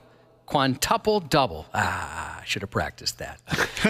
Police were called around 6 p.m. Sunday the 19th to respond to a single vehicle crash. According to reports, a woman, completely naked, had not only wrecked a car, but also approached a nearby home seeking assistance. To the homeowner's shock, the woman entered the house and helped herself to a shower. Authorities say the suspect, identified as 37-year-old Michelle Reeves, stole a car which had been left idling in a driveway, but her joyride ended abruptly when she crashed into a basketball hoop and then a tree. When cops arrived, they found the bathroom door locked. After being ordered to come out, she emerged wrapped in a towel and was arrested. Kind of seems you hear more and more of those stories like that. Well, how does she get into the house? It must be unlocked, obviously. Oh, well, I think you said a homeowner was there. A homeowner was there. And he just let a naked lady into his house? Just went through the door, walked in, and decided... Oh, she just walked in. Yeah. I was picturing that they had some kind of confrontation at the Ding front. dong. You know? Yeah, I was picturing a knock at the door and this and that. Sorry, I blew up. A late-night drive in Florida took a dangerous swerve Saturday the 18th when a heated argument led to a crash and then an arrest. Just before midnight, deputies responded to a wreck involving a pickup truck. According to reports, 48-year-old Ernesto Velasco and his girlfriend were driving when a verbal dispute escalated and Velasco grabbed her arm, trying to disrupt her control of the vehicle. He seized the steering wheel, shaking it violently, which forced the driver into a desperate struggle to keep it on course. In that chaos, she accidentally hit the gas instead of the brake while pulling into a driveway and collided with the front of a residence. Damn. They think it was about $20,000 in damages. Oh, that's not going to work out. No, what got into Dinkus? Why's he got to be... We're arguing about something. Yeah. A 39-year-old Colorado man didn't handle his breakup very well at all. In a violent response, some could argue pretty immature response as well, Manuel Handboy used his car as a weapon, mowing down his ex-girlfriend, her sister, and her mother at a motel after they returned from a shopping trip. Oh, 3 for 1. Handboy, who was dumped just days before the attack, took his ex-girlfriend's phone and threatened to assault her. She sought safety in a motel in the Denver metro area with her mother, but Handboy tracked them down. Handboy? Yeah. That guy struggled growing up. While the family unloaded shopping bags from their car, Handboy, lurking nearby in a sedan, decided to show her what it means to break up with a catch like him. As police put it, without warning, Handboy accelerated toward the group, intentionally striking the victim, her mother, and her sister with his vehicle, the DA's office said. That impact was devastating, sending the ex and her mother flying through the air, while the sister, who was still in their car, was also hit. The mother suffered a brain injury and multiple fractures. The ex-girlfriend and her sister were also injured, but thankfully all of them are expected to survive. Handboy is getting way more than a slap on the wrist. After being found guilty on a laundry list of charges, Handboy's facing decades behind bars. Until he's an old hand man. Yeah. I love that. Once in a while, you come across some real cute last names. Yeah, it's fun. Makes it fun, doesn't Well, it? you just leave them in there. You know? A 24-year-old Indiana man's claiming self-defense after shooting a 53-year-old man multiple times because, according to him, he didn't like the other man's tone. Police responded to the scene at 9:45 a.m. Tuesday the 14th after receiving a call from Kenneth King, who calmly informed them there'd been a fight over a gun. He repeatedly insisted the shooting was justified, however. In his interview with detectives, he claimed he was in the garage when the older man entered, supposedly angry and threatening, tossing out what King described as threatening remarks. Feeling the situation heating up, King said he decided to head upstairs, grab his firearm, and return to the garage. According to him, the argument didn't cool off. In fact, it escalated. King claimed the other man charged at him, so he fired the first shot. Somehow, the victim ended up on top of him, prompting King to fire again. King said he managed to wriggle free and then decided to fire a third and final shot.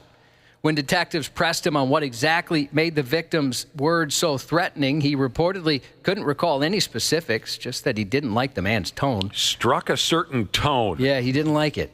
I don't think I like your tone. The inconsistencies didn't stop there. Initially, King told officers the two had fought over the gun, but later admitted that wasn't true. Instead, he shrugged it off, saying he just had to do what he had to do. Did your parents ever question your tone? Oh, when you yeah. Were... Don't you have that tone with times. me? Now, I never did with my dad, because that would end up with me in a black eye or knocked out or something like that. You never gave the old man any tood at all? No, maybe Mom a little bit until she threatened to have Dad come home from work. Oh, that changed things. Yeah, that's the big guns right there. That was the worst. You know who could dump tood? Who's that? When they were young? My sister. Oh, my sister could as well. You could cut it with a knife. The attitude was so thick. You're not supposed to jack it at a strip club. And a Texas man has now learned that lesson after the Minnesota penal system came right at him, and they came hard. 30-year-old Sean Kincaid is heading to federal prison for 4 years after carjacking a man outside a strip club and leading police on a 100-mile-per-hour chase, which ended with tire spikes and his arrest. In the early hours of June 30th, 2023, Kincaid decided a stranger's 2015 Chevrolet Malibu was his ticket to solving his transportation woes. The victim was waiting to pick up his brother and friends at King of Diamonds in Inver Grove Heights when Kincaid jumped into the car, announced he was taking it, and flashed a revolver. The terrified man bolted, leaving Kincaid to speed off into the night. Surveillance cameras captured the brief encounter, while an eyewitness later told police the victim had yelled that he had a gun.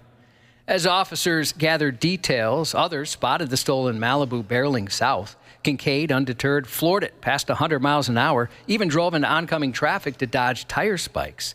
But his luck ran out when he finally hit those spikes, bringing the chase to an end. This guy sounds like trouble. Yeah, he kind of looks like trouble. When Kincaid emerged from the car, he wasn't alone. He had a dog with him. Officers ordered him to stop and show his hands, but instead he fumbled around his pockets and hugged the dog before surrendering. On him, police found a loaded .22 caliber revolver with a defaced serial number. At jail, he tried to explain it all away, claiming his truck had broken down and he needed a ride to retrieve his belongings and dog. Right. But when officers pressed for more details, he clammed up. Did he use his dog as a shield? No, I think he seemed like he did care about the dog. If he has a redeeming quality. Just worried a little bit. I was a little bit worried about Schmoopy over there. Schmoopy's good. Okay. A 33-year-old Oklahoma woman's facing serious charges after a shooting incident at a senior center where she reportedly threatened a resident with a knife and tried to blow up his oxygen tank. Oh, that's not nice. A gunfight at the old folks' home? That's right. Marquetta Bates was arrested January 20th at Jelt Senior Center in Oklahoma City. Police responded to frantic calls about an assault and arrived to find chaos in the common area. According to the victim, Bates pointed a knife at him and threatened to set his oxygen tank on fire. The victim explained that he'd been selling clothes in the common area when Bates confronted him, accusing him of stealing her mother's phone. When he tried to defuse the situation, she grew increasingly upset, shouting at him and other residents nearby.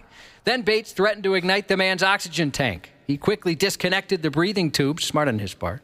Other residents stepped in to stop her, but not before Bates slammed the tank to the ground and tried to set a garbage can on fire. A police report says other residents got involved and pushed her away, but that's when they say she picked up the oxygen tank and slammed it on the ground before grabbing a knife, allegedly making sloshing motions towards the victim. Sloshing motions?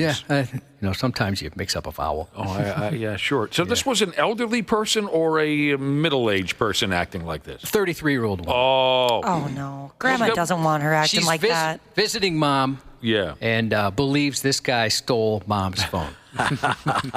Security footage supported much of the victim's account, leading to attempted arson and assault charges. We've all heard of things getting a little iffy between the old folks at the old folks' home. Yeah, this time the daughter stepped in. They don't need this aggravation. A team of Minnesota firefighters headed west to battle wildfires around Los Angeles. The state announced it sent a crew of Minnesota DNR wildland fires to support the response in Southern California. Minnesota stands with Southern California and will do whatever we can to help thousands of families impacted by the fires, a statement read. The 10-person team left Friday morning from Grand Rapids and are specially trained in areas like structure triage, a fine line construction, pump operations, and like Jesse James Dupree from the rock band Jackal, chainsaw use. Oh. Minnesota's emergency team. You could help them with those pump operations, too. The pump operations? You could. I can pump it. Mm-hmm. Minnesota's emergency teams aren't just making a difference out west, they're breaking new ground at home, too. Burnsville's ambulances are set to become the first in the state to carry blood on board. a move that could save lives in critical trauma situations and satiate vampires in Dakota County.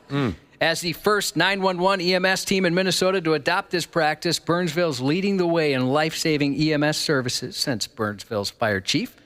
The ambulances are set to become the first in the state to carry blood on board, a move that could save lives in critical trauma situations. That's really awesome. Yeah, it's good to see Burnsville finally get an ambulance. You're saying they never even had an ambulance? No, yeah. This is their very first one. Robot lawnmowers may soon take on the task of mowing along Minnesota highways. The idea emerged after a lawmaker experienced significant traffic delays caused by ditch mowing crews. Came up behind traffic, sometimes backed up 10 miles. And by the time you're wondering what's up, you think it's an accident, but it's not an accident. It's just them mowing the ditches. MnDOT already successfully utilized precise GPS technology a couple weeks back to guide Dunwoody College's competition of the autonomous snowplows, which they should call snowbots. And the same principles could be applied to robot mowers, which I hope they call lawn droids. Possible that instead of one person on one mower mowing, you could have one person in charge of a whole fleet of mowers covering a 5-mile stretch of the interstate. However, challenges remain, such as navigating bridges, railroad crossings, and reaching remote ditches. If approved, MnDOT plans to start testing in low-traffic areas before expanding to busier roads, and proponents of the bill suggest once the technology is proven, it could lead to lower-cost lawn droids for homeowners. All right, that's kind of cool. I feel bad for the guy or gal, who really loved that ditch mowing gimmick. Well, and that's the opposing side saying, hey, how about these folks that's how they make their living? Yeah, and plus, I bet that's a sought-after gig. You know what I mean? When they sit down at the city and decide who's going to do what every day, I bet you want the ditch mowing gig because you're driving a cool vehicle and you can squash 10 hours just sitting there. Yeah. Just sitting there behind the wheel. You know what I mean? It does look fun. I wouldn't want to lose that gig. I'd be upset if a robot took that gig away from me. I wonder if it's as fun as it looks. Yeah. I've always thought that looked pretty fun. I feel bad for the sumbitch that knows they can knock out 10 hours real easy mowing ditches. Tonight on NBC, the 3-hour special Saturday Night Live, Ladies and Gentlemen, 50 years of SNL music. Actor, comedian Patton Oswalt, 56 today. Faith No More singer Mike Patton, 57. Good luck to Big Al the Rod Builder going in for major surgery this morning. Happy belated birthday to Leather Scrotum Jesus from I Love Leather Scrotum's Leather Scrotum Jesus. What a match made in heaven there. Yeah, very lucky they found each other. Uh-huh. Majestic 12 Jesus texted in a birthday shout out to his smoking hot fiance Bethany. Happy 50th to Has the Benefit of Flash Photography Jesus. And that's 93X News. Randy Shaver.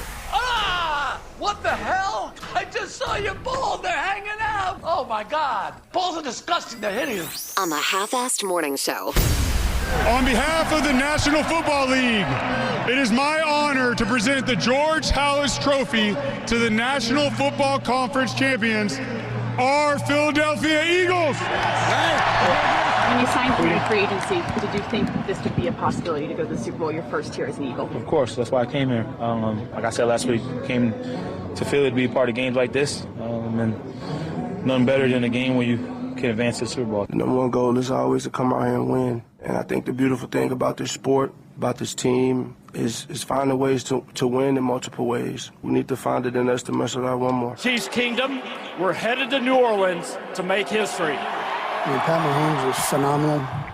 Travis Kelce, their leadership, Chris Jones, and that's how they've been. That Buffalo team was as good as we've ever played. And a lot of great competitors over there. Got a lot of respect for those guys, man. They made it hard. I just try to maximize every moment because you never know when it's going to be your last one. I know I'm a long way from Tom, so I'll try to do whatever I can to get close to that. Yeah, welcome to the Monday Show, Randy Shaver and Brad Ryder. Thank you. Good morning. The Commodores and the Bills tried, but they failed us all. Yep. And I'll never forgive them for what they've done. Everybody doubted the Eagles and the Chiefs. Yep. Oh, we're going to hear that, of course aren't we? Underdogs all year long. No one believed in them at all at any point during it. That's what makes the victories so special for the Eagles and the Chiefs, that just the endless parade of doubters. We had a chance at a Super Bowl that doesn't suck. But the Commodores and the Bills, they failed us, and the misery continues. I mean, the misery continues. Buffalo had a much better chance to make it than Washington did. Washington just out of the gate just never really was in that football game. Barkley just took that game over. Had way too many turnovers. You know, this is why the Eagles, well, that too. The Eagles, if you watch the Eagles in virtually every draft in the last 5 or 6 years. Yeah. They spend. I can't say that I've paid attention to that. But Nick, they spend more draft equity on offensive and defensive linemen than really any other team in the league. Okay. Even when you think they don't need the players, they still draft those guys. Okay. And they never, from as long as I can remember, they never suffer from having an offensive or a defensive line banged up by injuries. They always have great players in the trenches. And I mean, look what they did to Washington yesterday. That's they what put them in the position that they're in, you're saying. Okay. Right. Yeah. All right. Jalen Hurts was not a high draft pick. I don't remember what round he went in, but he was not. I don't think he was a first-round draft pick. I don't think he went in the first round. Barkley obviously was signed as a free agent. Their receivers are guys that weren't first-round draft picks. So, yeah. That's a miserable situation we're all in here. Well, I can't recall anybody having a better first 2 seasons in the league than Taylor Swift. So, yeah, true. The Chiefs beat the Bills. Yeah. I mean, every year the Chiefs beat the Bills. Every year the Chiefs play in the Super Bowl. Yeah, I do kind of like. It's too much. It's too much. We've had more than enough. Yeah, I'll be annoyed if anybody here watches the game. Not too interested, no. I mean, what's the point? I mean, we all know the Chiefs are going to win, right? Yeah. That, You I know mean, what? there you go. Just give it to them now. What's the point? Yeah. Well, that's not true. Just hand it over. I wouldn't say that necessarily. Hand it over. Give it to them. I mean, you are looking at a true dynasty of a franchise. There's just no question about it. And I know we all want to do this. I get it. Andy Reid has been amazing. Shut up. I mean, honestly. No, I'm being honest. Shut up. Other than Bill Belichick, Andy Reid's the best football coach in the National Football League. Oh, my God. Yeah. I'll admit that I probably will watch it. Yeah, I probably will too. Dork. This is funny. The text messages have been coming in since 4 a.m. Nobody's interested in this friggin' game. This is the first time I've heard this kind of comment, though. Josh just played audio of Jalen Hurts and Patrick Mahomes, amongst others, talking about their wins yesterday. A listener has come around here on the text machine and claimed that Jalen Hurts and Patrick Mahomes even have punchable voices. They really do. I've never thought of that as someone having a punchable voice. Especially Mahomes. I think he even got voice coaching so that he doesn't sound like Kermit the Frog. Yeah, like Kermit has, but I mean, it helped a little bit. Here are the text messages coming in so far this morning. I'd rather walk across a field of Legos barefooted than watch this year's Super Bowl matchup. Another text said, see you next season, NFL. Another text said, Yankees, Dodgers, puke. Eagles, Chiefs, puke. On the topic of vomiting, a text message said, I think the Guinness Book of World Records saw a new record for simultaneous, how do you say that word? Simultaneous? A new record for simultaneous vomiting after the AFC Championship game was over. Another listener says, hey, you want to come to my Super Bowl party? Just kidding. I won't be there either. I had somebody else ask me to send him the TV schedule so he can figure out what else he's going to watch. Rickshaw Jesus said he'd rather slam his wiener in a car door than watch this year's Super Bowl. Oh, yeah. I love you guys. Half these people will watch the game. No, they won't, Brad. Right? I really don't think they will. Brad, this is different. I believe these people. 121 million people watched last year. It's. Well, then what are you worried about if 10, 11 of us don't? Well, yeah. What do you think of this headline? Hard to fully appreciate Chiefs' greatness when every questionable call goes their way. Exactly. Yeah, I know. Exactly. It's not like they're blowing doors off of teams. No, they by the skin of their teeth. This year they did not. In past years they were. This year they did not blow the doors off of anybody. I said this last week. Here's the only saving grace about all this is that the Chiefs are not on the East Coast or the West Coast. What is the saving grace? That they're not in New York they're a or Midwest Los team, Angeles or, Well, you're really reaching now. I know, but You're really reaching to get us to watch this game, Brad. They're at a small market Midwest. But they've been there 4 out of the last 5 years. They're on every television commercial. It's enough. We've had enough. We can't take it anymore. Taze Wapple again, Dweebus, says he would rather run naked through a cactus patch than watch this year's Super Bowl. God help us. We got listeners volunteering to drag their testicles through broken glass. Sex with a porcupine. It's just too much. Too much. I get it. Well, yeah, if you don't, you must be insane. If you don't get it. If you don't get the frustration and the burnout, then you're out of your mind. The week between the Super Bowl, the AFC and NFC Championship game, and the Super Bowl, it's always miserable. This is going to feel like it's going to take 2 years before they finally play this game. Don't watch those television channels. Does it help? I mean, this hasn't helped me, but you hear people say, well, yeah, but you're about to watch history. Doesn't have any effect on me at all. Yeah, there's a lot of history I wish I wasn't a part of, and this is kind of one of those moments. Yeah. Right. So, the Bills and the Commodores, losers that let us down. Now, I am a brand new fan of Jaden Daniels' mother. Had never heard of her before yesterday. Jaden Daniels had a great year, no question about it. But I'm going to stay mad at him for a while. His mother has sent out a message to women who are interested in her son. Uh-oh. Things always get a little squirrely when mom gets involved. Yeah, you don't want mom involved in your love life. No. And I bet you right now Jaden Daniels is saying, damn it, Mom, please. I was thinking the same thing. I'm a grown man now. Don't get involved in this. He must have called her and said, Mom, I'm a grown man. You can't go on. So she was on a podcast or something. Some girl out here, she's got a Jaden Daniels wall, and her mama said, hey, honey, you're going to be the one who's going to go get him. I know that sounds crazy, but I guarantee there's someone out there who's trying to get their hooks into Jaden Daniels. So thank God he got a mama like me, because it ain't happening.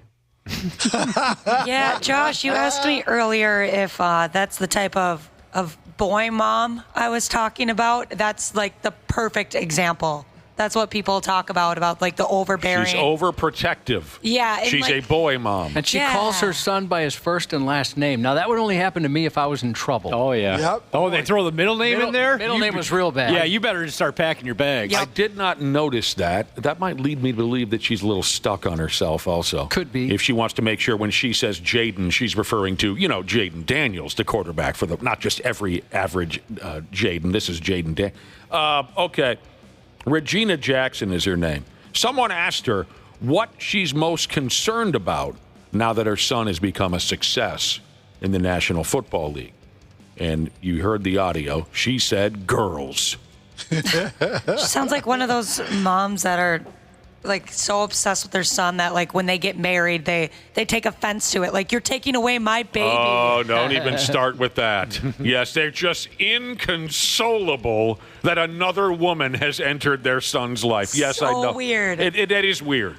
I think this is going to work for him. I think it's going to work in reverse. I think he's going to end up with somebody pretty high quality out of this because of this. Oh, you think an NFL quarterback's going to be able to land a woman? Yeah, I think it'll work. That's why I said I think it'll work out. It'll work out okay for him, I think. She'll be the big takes on Brad. Yeah. She'll be attractive, I bet. Yeah. Okay, more people are texting in the scenarios that they would prefer over watching this year's Super Bowl. I'd rather open the email Nick received from Ross. Whoa. I don't know. It wasn't good, I'll tell you that. I'd rather attend a week's worth of Brad's classes. I would too. That's going to be my fantasy football loser. To go to a week of my classes? That would be a good one. My God, did you read this one, Josh? A listener said, I'd rather eat food, poop it out, and then eat that poop. Yeah. Yeah, that's gross.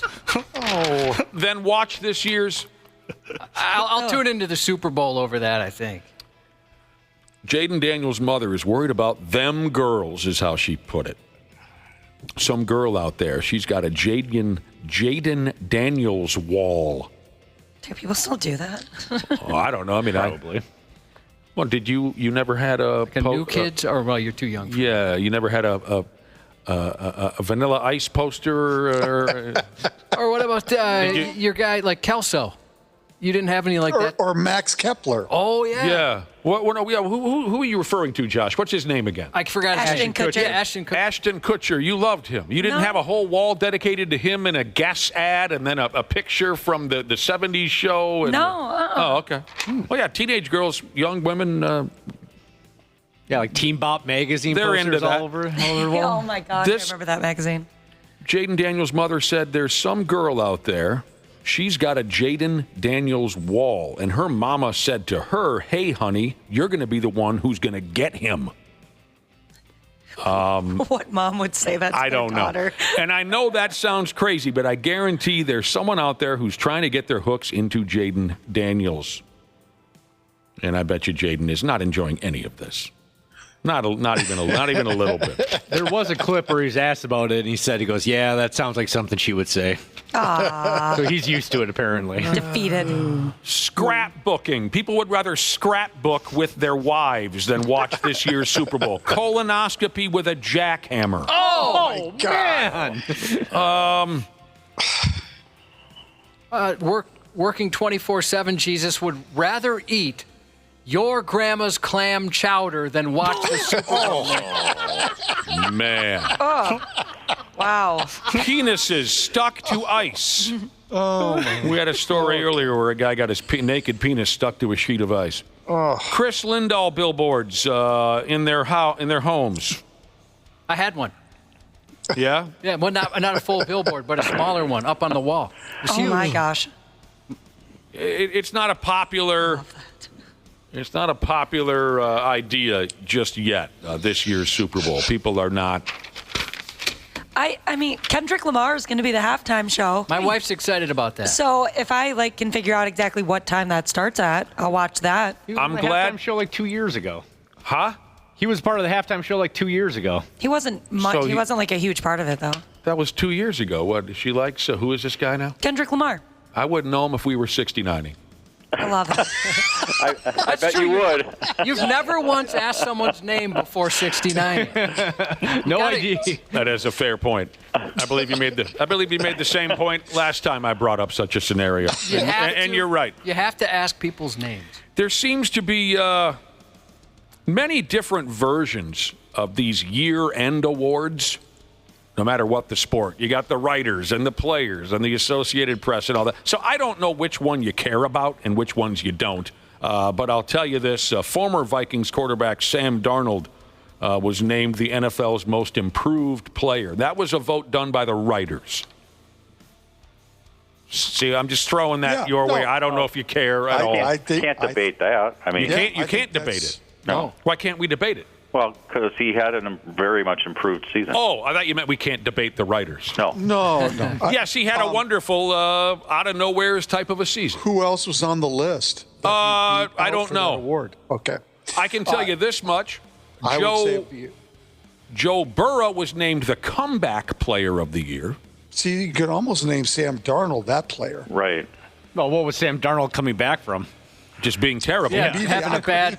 Well, what was Joe Burrow coming back from? What's the difference between the most improved player and the comeback player? It doesn't matter, Brad Ryder. None of it matters. None of it matters. Yeah. Last Thursday, did we mention this, that Kelvin O'Connor was named the coach of the... whatever. Yeah, we didn't bring it up, but yeah, that's great. Yeah, it's just, That is really awesome. I don't think it's that great. Oh, really? No. I love that man. He's been watching football for the last 2 weeks, so it doesn't matter. No, my God. What the hell is this? I'd rather hear than watch the Super Bowl. That's the game we're playing this morning. What would you rather do? What's the scenario that sounds better to you than watching the Chiefs and the friggin' Eagles in the Super Bowl? I'd rather hear my own pelvis cracking under the crushing weight of a horny grizzly bear. Oh, dude. Wow. That's from retired Air Force Jesus. How do you even come up with something that awesome? Oh, my God. He had to have had that scenario in his mind previously to today. That's creative. I'd rather sandpaper a lion's ass while wearing a pair of pork chop panties. Jesus.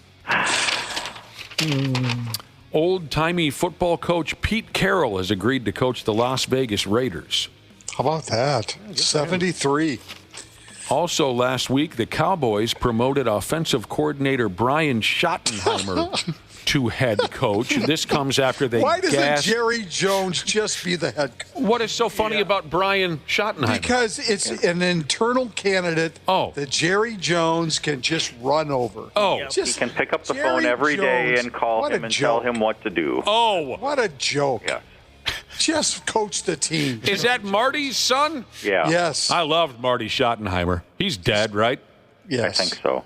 Yeah.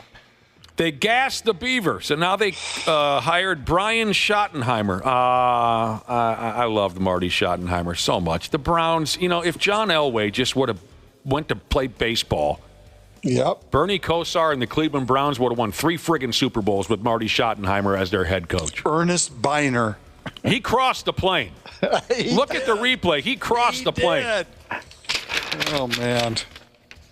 This means nothing, but I remember before one of those AFC championship games where the Browns lost to the Broncos thanks to that douchebag John Elway. Guy should have played baseball. Marty Schottenheimer said to his team, "There's a gleam, men. There's a gleam. Let's get that gleam." And they all went, whoa. But they never got it because of Elway. Douchebag.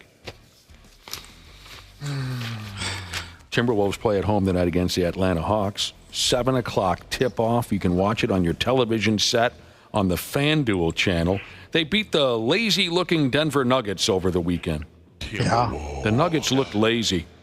And I think in that game, Edwards broke Carl's old record for 3-point baskets made in a season. Golden Gopher men's basketball beat Oregon. Yeah, how about that? Now they beat the number 15 team in the country, Oregon, on Saturday. 3 in a row. In front of a big crowd. You were wondering Friday, is the crowd going to show up? They showed up. They did. Students were there. Made a big difference. Student section was full. Here's awesome. Garcia, man. He was great. Just awesome. Here is what a listener texted in earlier. They say they attended the Golden Gopher game on Saturday. It was a lot of fun, and the noise level, this listener says, reminded him of the Clem Haskin days. Oh, God, wouldn't that be something? Clem Haskin days. Those were wonderful days. Hey, a kid sitting front row at an NBA game took a basketball right to his effing schnoz over the weekend, and it was hilarious. Oh, it was so fun. That looked like that hurt quite a bit. That video's up on 93x.com.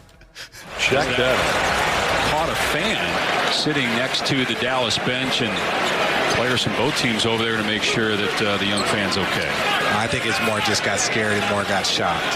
Well, they have a towel over there. There's some blood. Hopefully everybody's okay over there. Kyrie, and again, you had Jaylen Brown over there too early, just checking to make sure everybody's all right. Jesus, here's a guy who'd rather be stuck in an elevator with White Lion's remake of Radar Love playing on an endless loop than watch this year's Super Bowl. Here's a guy I'd rather kick my ass in pocket billiards and listen to crappy Kiss records and Iron Maiden songs. This person claims they would rather eat a pine cone with their stink wrinkle than watch the Super Bowl. Tough to do. Come on, nobody wants to eat a pine cone with their stink wrinkle. No, not at all. That's owie. Another listener would watch their conception video. Then watch this year's the video of their conception. Mom and Dad just grinding back and forth in the early 70s. Some cheap hotel.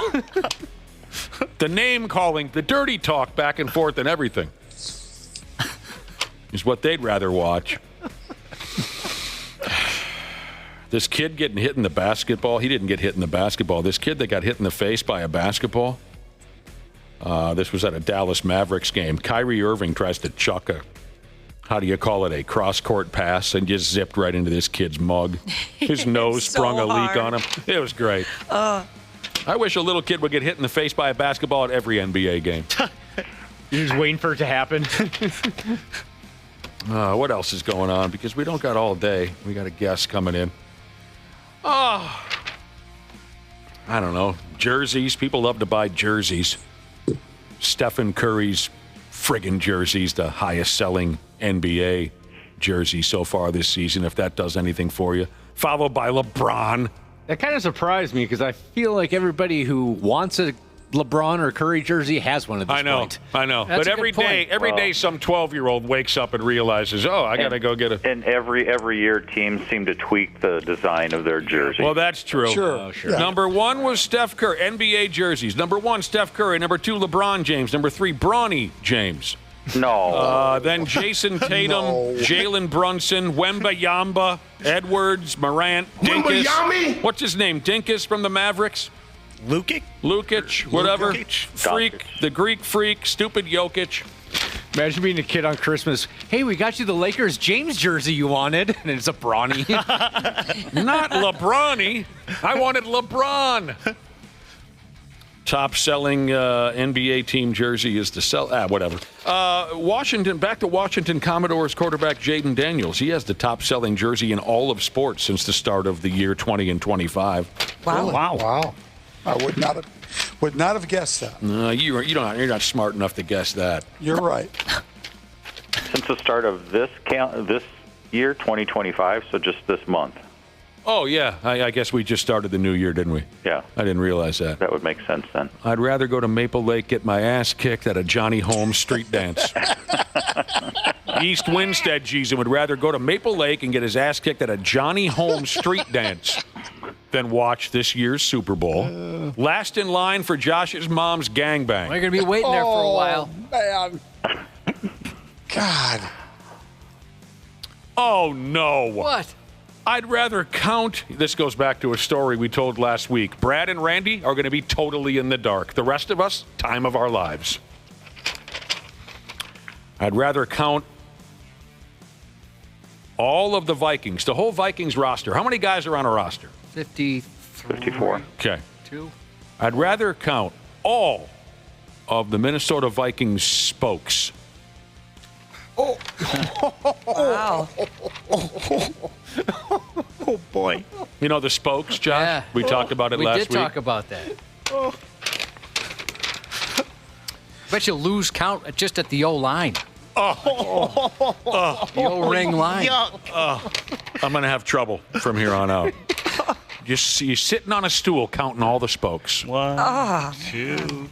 Oh, I lost count again. All right, everyone line back Wait a up. minute. Is that a spoke or is that a hemorrhoid? Ah. Let me start over again. That's a mogul. Little clicker in hand. 3,211. 3,212. I told you guys will be totally in the dark.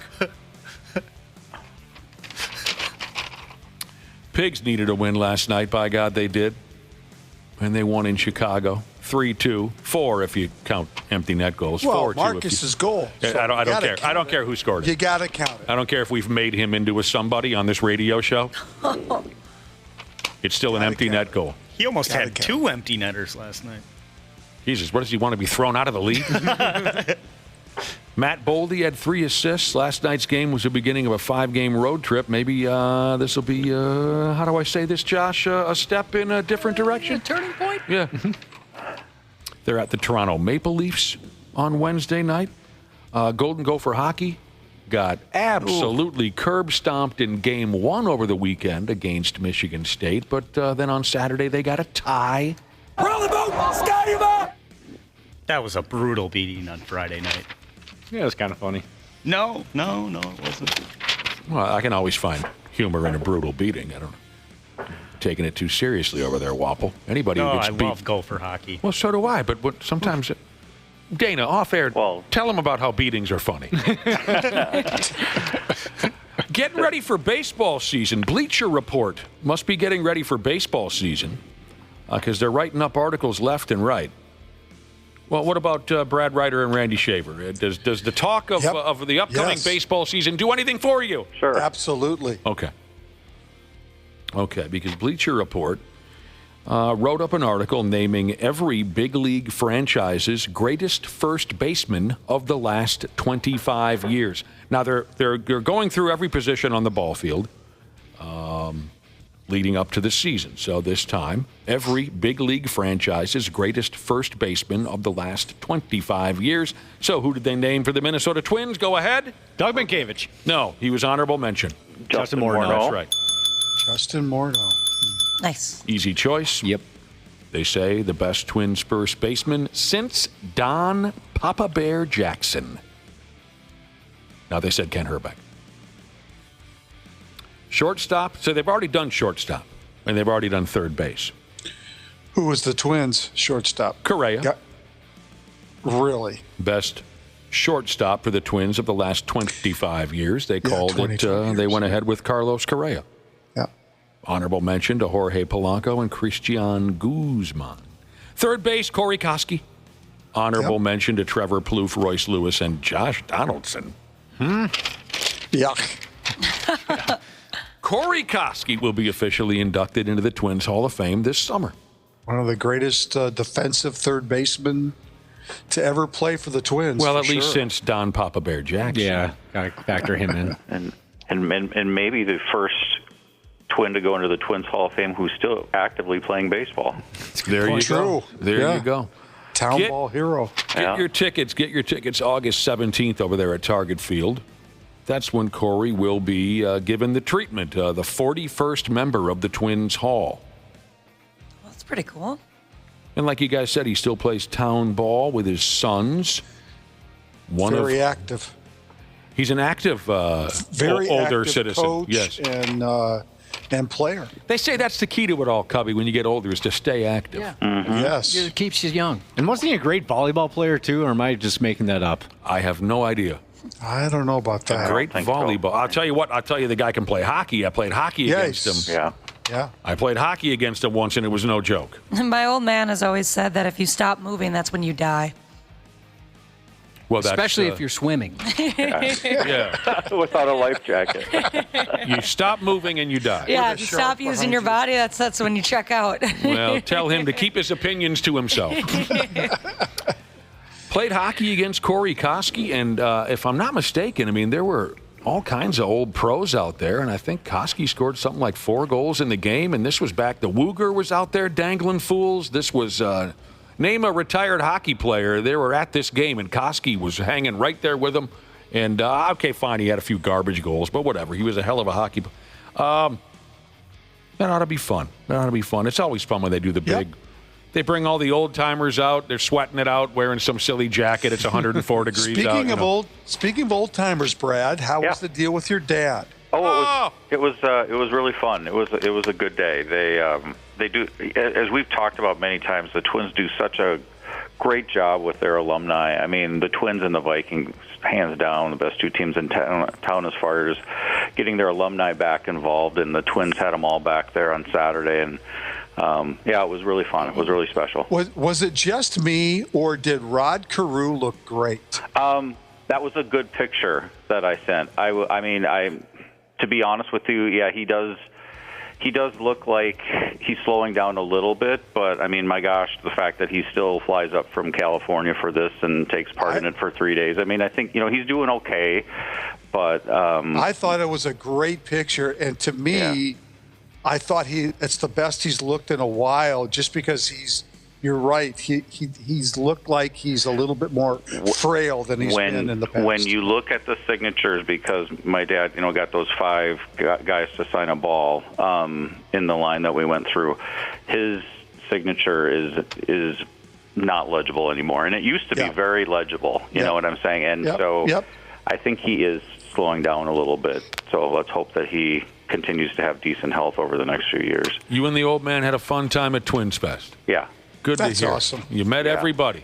Yeah, he was really excited to meet Bert because my dad is Dutch, and Bert's obviously an old Dutchman, and they talked about farming and being Dutch for a few minutes there, and that was awesome. And Bert actually sent him. Bert is so great. Bert actually asked me for my dad's cell phone number. Then after we passed through the line, and Bert actually sent my dad a text message later that night. So what? That's so cool. Great? Your dad answers text messages? Nick doesn't even know how to do that. No, I don't even do that. That's awesome. Yeah. You are a Dutch farmer, and Bert Blyleven knows a thing or two about Dutch farming. Yes. Did I ever tell you the story about, because you guys know I went to Vanderbilt.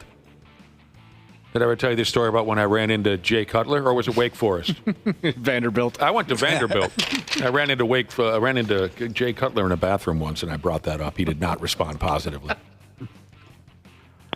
And it was nice reconnecting with Rod a little bit because I hadn't seen Rod in a really long time. And I used to take part of the thing that I used to do when I was with the Twins is I would take those alumni guys to like winter caravan appearances in Mankato and Duluth and Grand Forks and wherever else. And so I'd spend a lot of time in the car with Rod over the years, but I hadn't seen him in a long time. So it was nice to see him again.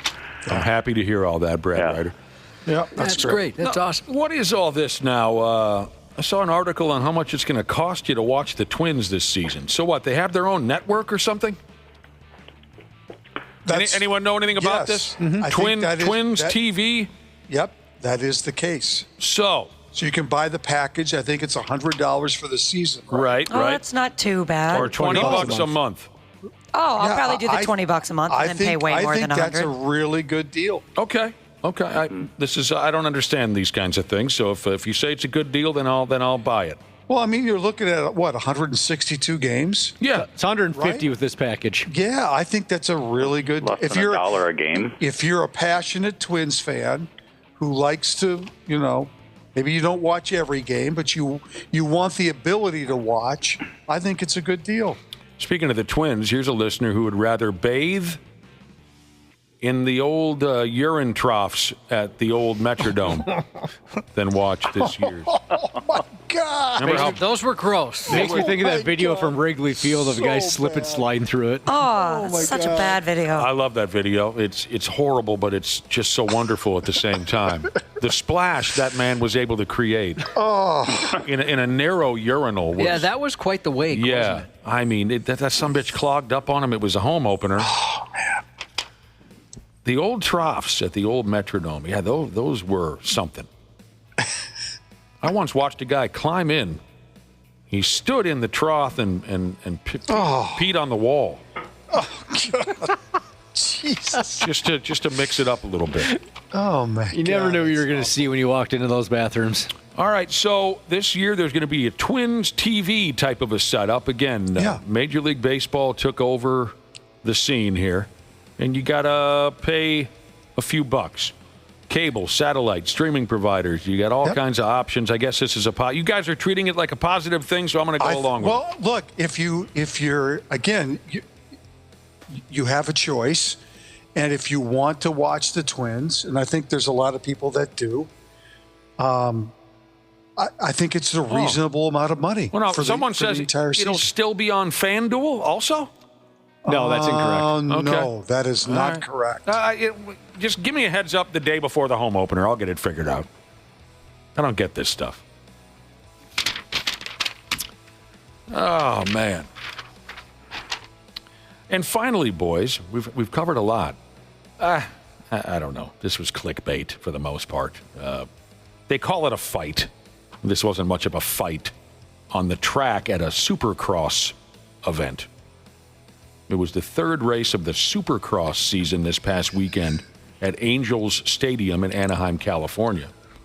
And a couple of riders fell off their motorcycles and wrestled each other on the track like little kids. Didn't it look like they were being jumped over? I couldn't tell if that was a perspective thing with the camera or bikes were actually jumping over. It looked like one did. Yeah, it could have been what did you call it? Optical. Yeah, I didn't know if it was just like the way the camera angle. I wasn't really paying attention. I was just watching these guys embarrass themselves. I thought that was pretty funny. Yeah, one guy put the other in a headlock, and that was about as far as it went. It was pretty embarrassing. But if you dig that kind of thing, if you like grown folks embarrassing themselves, is that video up on our website? Yes, sir. Braden Spangle and Wyatt Matson wrestled on the track. So there you go. This person would rather eat the Twins rally sausage than watch the Super Bowl. That'll give you a superpower. Yeah. Well, instant death. Speaking of the rally sausage, maybe more disturbing, one listener has volunteered to suck the moisture off of the rally sausage. Oh, no. For all of us. That sounds worse for some. Yeah, so much worse. You just kind of inhale the Icky. That's gross. No, so you get the vibe. You get the vibe. We got 2 weeks before this nightmare happens that no one's going to watch. Well, we don't even have to talk about it anymore. We've talked about it. We're done. Yeah, we don't have to talk about it. Oh, I'm fine with that, but something's going to happen. Someone's going to say something. Well, nothing's going to happen this week because this is all about Pro Bowl week now, and I'm sure we'll check in. We'll hear from DePaula, and we'll find out how his kids are doing. Mahomes' dad is going to get another DWI or something. No, I think he's locked up. I'm not sure he can. Oh, is he in jail right now? I thought he was. Huh? Oh my gosh, that family. Well, maybe he'll get caught smoking rock in the men's room or something. I don't know. Shake somebody. They don't call it the men's room in prison, do they? I don't. What do they call it? The head? I'm not going there. I don't know. Yeah, well, if you guys are trying to convince all of us to avoid Super Bowl talk, you don't have to ask. You don't have to ask us twice. But something's going to happen. But maybe the week of the Super Bowl something might happen, but not this week. You can't even get away from the Chiefs at Twins Fest I found on Saturday because I ran into LaTroy Hawkins for a while, and LaTroy Hawkins is Patrick Mahomes' godfather. So, yeah. Well, if it's there's nothing you can do about that. No, he has to. Yeah. he didn't ask for that role. No. Yeah. I'm not mad at LaTroy Hawkins for that. He's the one who got suckered into that, and he's paying for it now. So. Yeah, exactly. Friggin' poor guy. He didn't want to pull that Mahomes hat over the top of his gorgeous bald head. I'm sure he did not. We'll see you guys later. We'll talk to you. Thank you very much, Brad and Randy. Okay. Stay tuned for Dr. P. Jesus. If you have a question, we're at the number 651-989-9393. Text in and ask Dr. P. He's next on the Half-Assed Morning Show. There's a douchiness to them. The 93X Half-Assed Morning Show. Dana here for Standard Heating and Air Conditioning. We all know January is one of the coldest months of the year, and not that cheery, fun kind of Christmas cold. Nah, just the dark, dank January cold. Standard Heating and Air Conditioning is well aware of this, and that's why they're offering $40 off a furnace tune-up to keep you warm during the Minnesota cold. The last thing you want is to be huddled around an iffy space heater you bought from some shady targeted ad. Oh, and how about this? Standard Heating and Air Conditioning has now been helping Minnesotans for over 95 years. So book your appointment now at standardheating.com. That's standardheating.com. This episode is brought to you by Progressive Insurance. You chose to hit play on this podcast today. Smart choice. Progressive loves to help people make smart choices. That's why they offer a tool called Auto Quote Explorer that allows you to compare your Progressive car insurance quote with rates from other companies. So you save time on the research and can enjoy savings when you choose the best rate for you. Give it a try after this episode at Progressive.com. Progressive Casualty Insurance Company and Affiliates. Not available in all states or situations. Prices vary based on how you buy. When you think about businesses that are selling through the roof, like Aloe or Skims, sure, you think about a great product, a cool brand, and brilliant marketing. But an often overlooked secret is actually the businesses behind the business, making selling and, for shoppers, buying simple. For millions of businesses, that business is Shopify. Nobody does selling better than Shopify. With Shop Pay, that boosts conversions up to 50%, meaning way less carts are going abandoned and way more sales happening. So if you're into growing your business, your commerce platform better be ready to sell whatever your customers are scrolling or strolling on the web, in your store, in their feed, and everywhere in between. Businesses that sell more, sell on Shopify. Upgrade your business and get the same checkout Skims uses. Sign up for your $1 per month trial period at shopify.com/Westwood1, all lowercase. Go to shopify.com/Westwood1 to upgrade your selling today. Shopify.com/Westwood1. Dr. P. Jesus. The 93X Half-Assed Morning Show.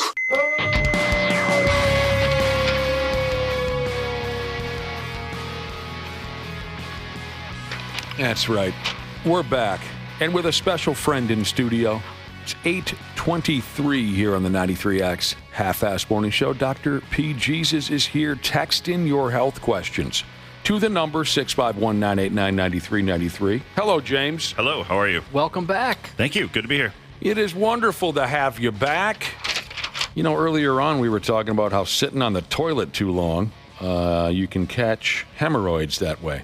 Yeah, that's probably the best way to get them. Yeah. If you're aiming to get some, I'm in the market. sit there and read and just, squeeze. Man. Yeah, it's probably two different things. One is because you're trying to move things out of yourself, which increases abdominal pressure, but also just sitting like that kind of cuts off the circulation or cuts off the return of blood in the veins in the abdomen. And that's really probably the main thing that increases pressure down in those veins. Well, sitting? Yeah, any sitting, right. What about the way we sit on our asses here for hours on end? That's not helpful either. Right. I mean, that's also a great way to get them. You don't necessarily have to be naked from the waist down. No. It's just that if it's you think more fun. But if you're, if you think about it, your pelvic floor muscles are doing something different, presumably if you're sitting in that chair versus the toilet. I mean, you're trying to have things pass, right. So there's probably a little extra positive pressure being put in that you wouldn't want to do sitting in your chair right there on the radio. No, I understand what you mean. There could be an accident. Does the stool method help with that? Stool method. Explain yourself. A lot of people will use like a little stool in front of the toilet. The squatty potty? I hate those damn things. That's so silly. I thought you had one. Don't you have a squatty potty, Nick? I'm sorry, I thought you had a squatty potty. Well, there might be one in the house, but I don't use it. My fiance's got a stool. He swears by it. Really? I don't. Yeah, he seems like a stool kind of guy. Yeah, he's very bougie about his bathroom habits. He also has a bidet. Oh. Okay. To me, it's just, I don't know. There's something about the little stool. It just, yeah. It's annoying. It's aggravating. That's pretty much it. The only thing, because it basically just lifts your feet up in the air. Right. Yep. So you're at more of an angle. I mean, it's kind of gross too to think that someone. I know. Yeah. I mean, you really want to, use some Lysol on that pretty regularly. Ooh. But the splatter. It would when you sit in that position, it's basically increasing the intra-abdominal pressure, and maybe the angle of things, I think, is the other argument that people talk about. That's what the commercial says. Because I mean, presumably, if we evolved from animals that go outside, you pretty much would be squatting. You're not sitting on a chair. I think it's just because I'm not a poop humor guy, or I try my hardest not to be. So when there's a little stool, this raises up my feet so I can poop better. It just kind of, it aggravates me. It's the same as I used to know someone who would keep a bottle on the back of the toilet. I mean, there's nothing wrong with keeping air freshener in your bathroom. I recommend it. And plus, get a fart auger, too, if you can. But there was one brand of air freshener that drove me crazy. Go ahead, Ashley. You know the title. Oh, I don't even want to say Poopery? it. Yeah, thank Poopery. you. I feel the same way, Nick. I went to someone's house, and they had a bottle on the back of the toilet, and the air freshener was called Poopery, and I wanted to slap them in the face. Now, isn't that stuff? I thought you sprinkled that in the toilet That water. actually, that is a different deal. Yeah, it's. I mean, I remember seeing some ads for that. So it wasn't an air freshener. No, it's a little bit of both, but it's like an oil. So you spray it in the toilet, and it creates a lipid layer on the water, which is supposed to create an odor barrier. Give it any other title, and I'm cool with it. Yeah. So you would rather just have like poop cover or something. By the way, it does work pretty well. I used it a couple times. The Poopery. No one's questioning the product. Just change the title. The name, yeah. Book Nerd Jesus says the stool method works. She's in pelvic floor therapy thanks to childbirth, and it was recommended to promote less straining. All right. Yeah. Fair enough. It works, but it's still silly. Yeah, but the straining is how you get hemorrhoids. Doesn't matter how you're doing it. I had an interesting comment. A guy emailed me and said, "Hey, I got to say it." So LinkedIn.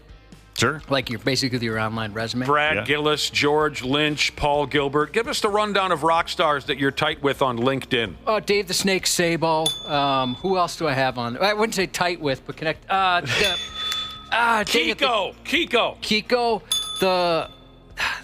the keyboard player from Dream Theater, and it's killing me. I have no idea. Come on. We all know it. We just wanted to hear you say Friggin' it, Pottery Rock. But anybody, this dude said, hey, I looked at this thing, and if I hadn't seen you before, I would assume you were grossly obese, just based on, job history. Someone said that to you? Yeah, just because it's all sitting down. I was like, what? I never would have thought of something like that. Huh. By the way, Dr. P, you looked at me funny when I said fart-auger. It took me a second to figure out what you meant. I've never heard that. You have so many clever phrases. You're talking about a fan in the bathroom, right? Yeah, that's right. I love it. So, Josh, someone accused you of being obese just simply because... Based on my work history. You sit for a living. Yeah. What did you say back to that? I thought that was hilarious. It's nothing I ever would have picked up on. Maybe he's some sort of recruiter. Or he's trying to recruit fat people? I don't know. Nah, he's not bad enough for us. Oh, well. 651-989-9393 if you have a question for Dr. P. He'd love to straighten you out one way or the other. Here's one about vitamins. A frustrated mother with a lot of sick kids in the house. Do you have any recommendations on vitamins to kind of keep the kids on an even keel? Look at the face you're making. You do not want to answer this question. It's just... Those Flintstone vitamins are grubbing. Oh, those are so tasty. good. The gummy bear ones, yeah, too. I mean, a multivitamin I think is perfectly reasonable. Which has vitamin D in it. And I think it's pretty clear that everybody in Minnesota probably benefits from taking some vitamin D just because we don't get enough sunlight throughout the year, and so we tend to be a little vitamin D deficient. I don't think there's anything wrong with taking some vitamin C, but with kids in school, it's just because they're exposed to so many different things. Yeah, you're fighting a losing battle there, aren't you? Pretty much. Yeah. Every day some new kid comes in dripping with some... Yeah, but I think, it's part of us becoming healthy in the long run. I mean, you develop immunity and tolerance for a lot of different things, and for most people whose immune system is working fine, that's helpful in the long run. So, okay. Yeah, I don't think there's any magic recipe. I mean, obviously, there are countless... Homeschooling would help. It might not help your mental health if you are the person teaching them. I still actually have no idea how a parent would do that. I've got some friends that tried that. Really? They got 3 kids. Man. And they did that for about 3 years. And I also they were done. can't imagine. Yeah, No. right? You wake up every day and your children go nowhere. Well, I can't imagine that. Yeah, and I think that's kind of what they... lesson plan. That's what they realized. But the mom is very teachery. Like, she easily could be a teacher if she wanted to. Yeah. So no easy solutions. All right, then. My dentist recommended something called colostrum. Have you heard of that? Really? That sounds like something for your gut. Colostrum is what? Isn't that colostrum what the first breast? Yeah, like milk? pre-breast milk, she said. Yeah, that's like the liquid gold. That sounds like kind of a. That was my weird- dentist bringing that up. Was the dentist offering their colostrum? Don't you have a hot dentist, Josh? She is pretty hot. Open up and say, what does this do for you? Well, she said, like, she was talking about, I had to miss my previous dental appointment because I got COVID for the 4th time, which gave me the key to the city of Egan because I was a 4-timer. And she said, you should try this colostrum. Because she had the same thing where she got it once and she kept getting sick, and then she hasn't gotten sick since. Oh, really? So I've been waiting to ask you if you'd heard anything about like that. a cure-all. Yeah. I have not. I mean, I can't. How do you buy that? So It looks like you can buy it in like pill form. I asked her a lot of questions. I was trying to, hide the fact that I wasn't flossing. So I thought if I get her engaged in another Something conversation, else. get her off on a Distract her. tangent. Yeah. She won't talk about She that. won't notice all the broccoli between my teeth. I might have to look that one up. I mean, it's The idea is you're eating eating pure breast milk? Like pre-breast milk. Yeah. What do you mean pre? I have no idea. I mean, colostrum. I haven't thought about colostrum in a while, but what if I smoke it? You probably could, because she said she does it in a powder form, so maybe you could roll it and snort it has a ton of antibodies in it, and that's I think it's passive immunity for the infant. So that's one of the benefits of breastfeeding is that kids will get a bunch of antibodies that can help prevent infection, right away before they have to develop it. But whether that actually makes it through the process of being processed, turned into a powder, helping an adult, I don't know. I can look it up. All right. You don't have. I was just wondering if this. It's an interesting question, Josh. This was brought up to you by your dentist. By my dentist. Yeah. So not only is she, caring for your gorgeous and submissive mouth, but she's also dumping little bits of her own ideas on you for overall health. Yeah. She's a go-getter. She's a wellness. She's grooming you.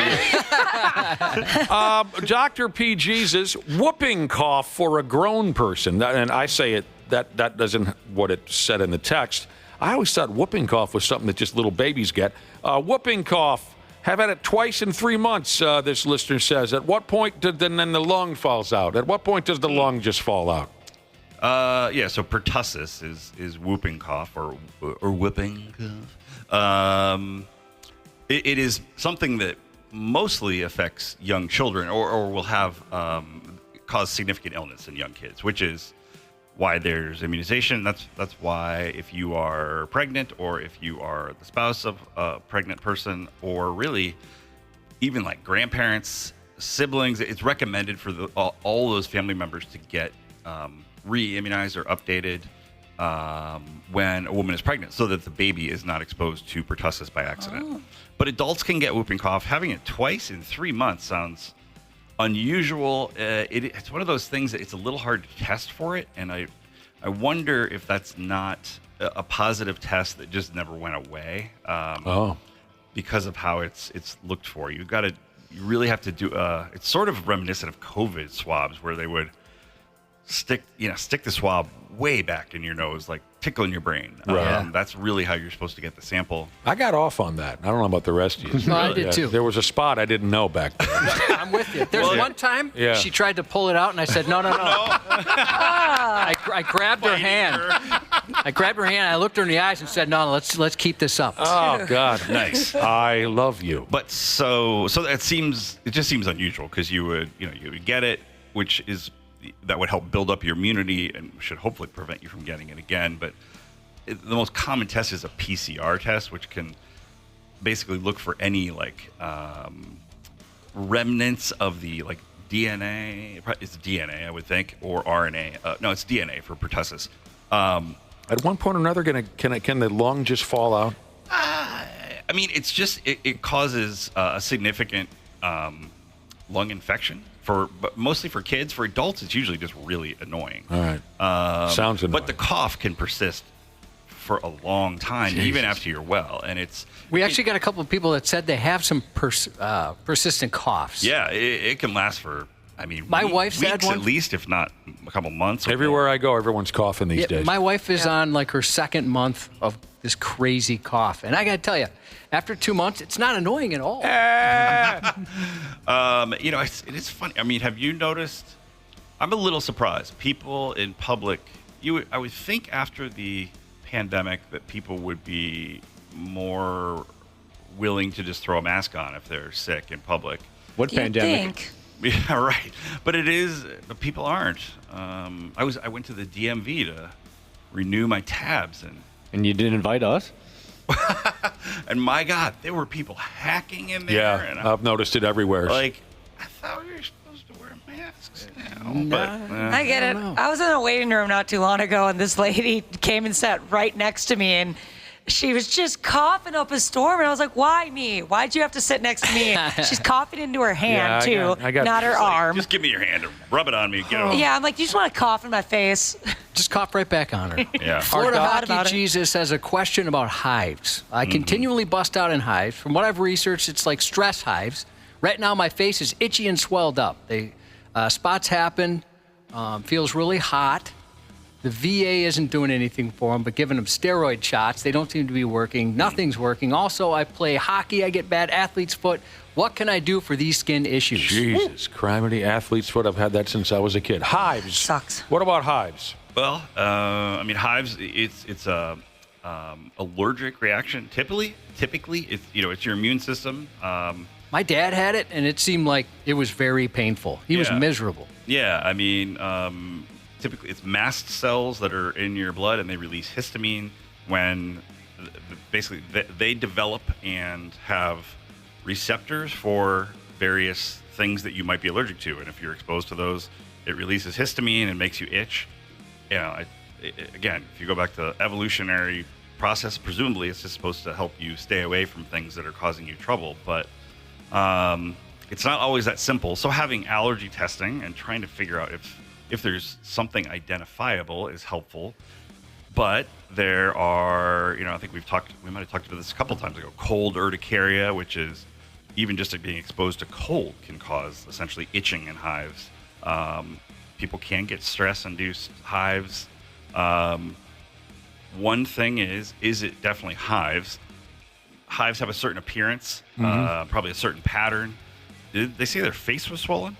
Yeah, he actually sent in a picture. Really? Because that's a little, facial swelling tends to make me think more of something called angioedema, which is... I think I've seen a couple television ads on that. Angioedema? Yeah. Oh, you could. And some kind of cream that'll straighten it out, yeah. There are some newer, very, very new and expensive medications that can help, because people do have... Basically, with that, you have a response that it makes your face and your lips swell like mad.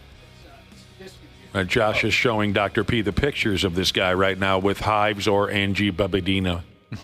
I forgot how he said it. His eyebrow area that's swollen. Yeah, that doesn't look like angioedema, I guess.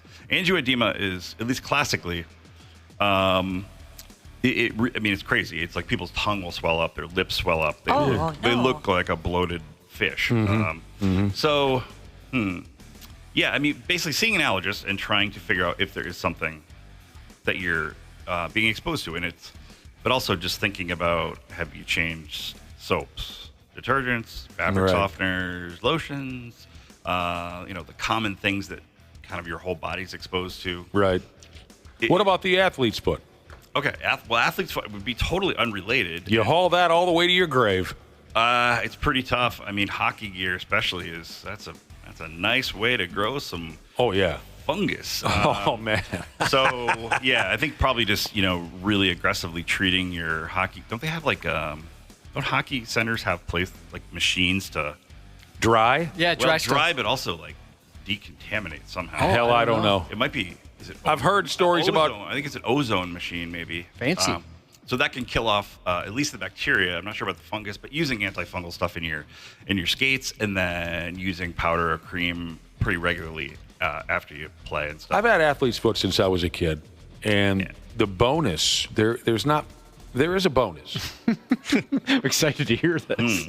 When you get it real bad and you can't get after it, like say you're in a public place or this or that, and you can't get after it, and then you finally get home and you can tear off your shoe and sock and attack it. At it. It feels better than any sex I've ever had in my life. I'll have to agree with that. It's absolutely unbelievable. Remember once I went ice fishing for 3-4 days, heavy socks and boots on, never took them off all weekend, sleeping in a fish house. I finally got home and got after it. My neighbors probably thought I was involved in an orgy or something. Oh, God, it's Exactly. So yeah. So hitting that hard. But yeah, you just gotta be seeing it. You gotta be tested. Dr. P. Jesus is our guest this morning. 651-989-9393 is the number if you have a question for a learned doctor. Now we've come around to an STI question. STI question. A lady listener, wants you to tell her about her vagina. She wants you to manspeak to her about her vagina. It's lovely. You should be proud of it. What does she want to know, though? She wants to know about something called trichomonas. Can you finish the rest of this? Trichomonas. Trichomonas vaginalis. Did I say that correctly? Yeah, that was very nice. She says this is an STD or an STI caused by a parasite. Yeah. Oh my gosh, I don't like the sound of that at all. She says maybe she's describing her partner as a parasite. Well, that could be right. Yeah. Is she correct so far? An STI caused by a parasite? It's not really a parasite. It's a swimming it's a swimming flagella thing. What the hell do you mean by that? Like if you look under a microscope, you see this thing kind of. Oh.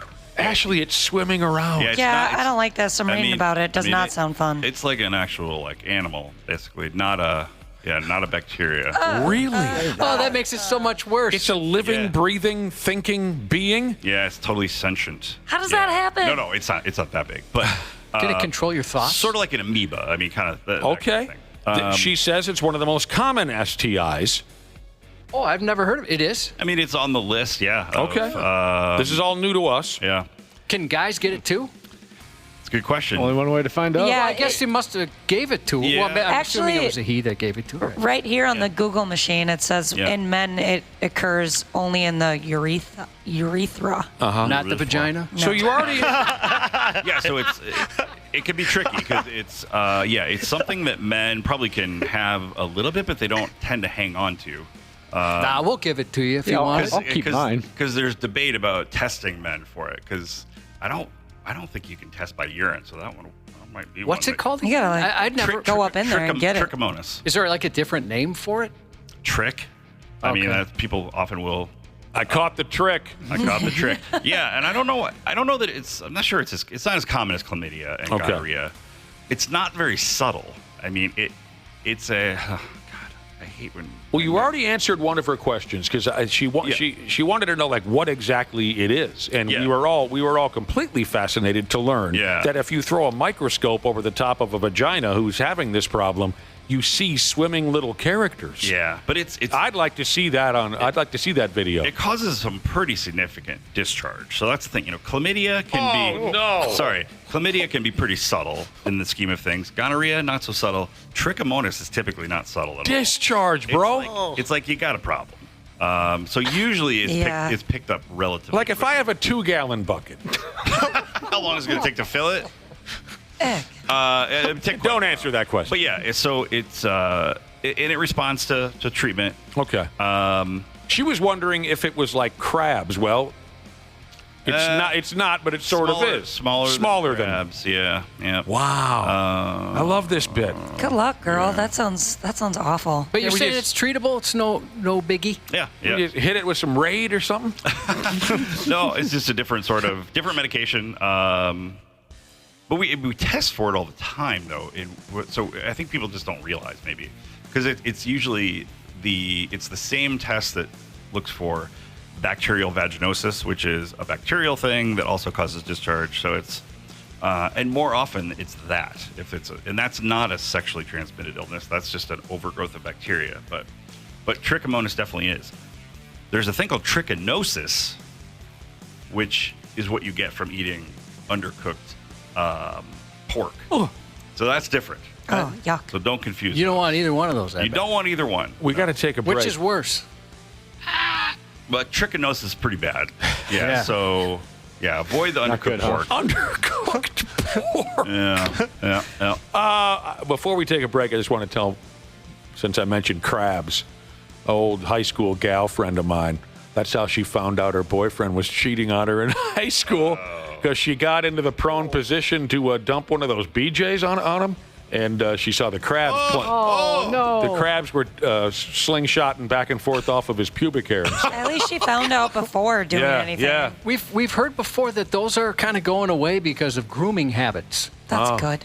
Let's bring crabs back. I think, I mean, if there's not a forest to live in, they don't do too well. Crabs can't in hide. forest. They do have to kind of grasp onto hairs, I think. Yeah. They do. They hang on tight. 651-989-9393 if you have a question for the brilliant Dr. P. Jesus, who taught us this wonderful information about swimming little miniature fish that can invade our genitalia.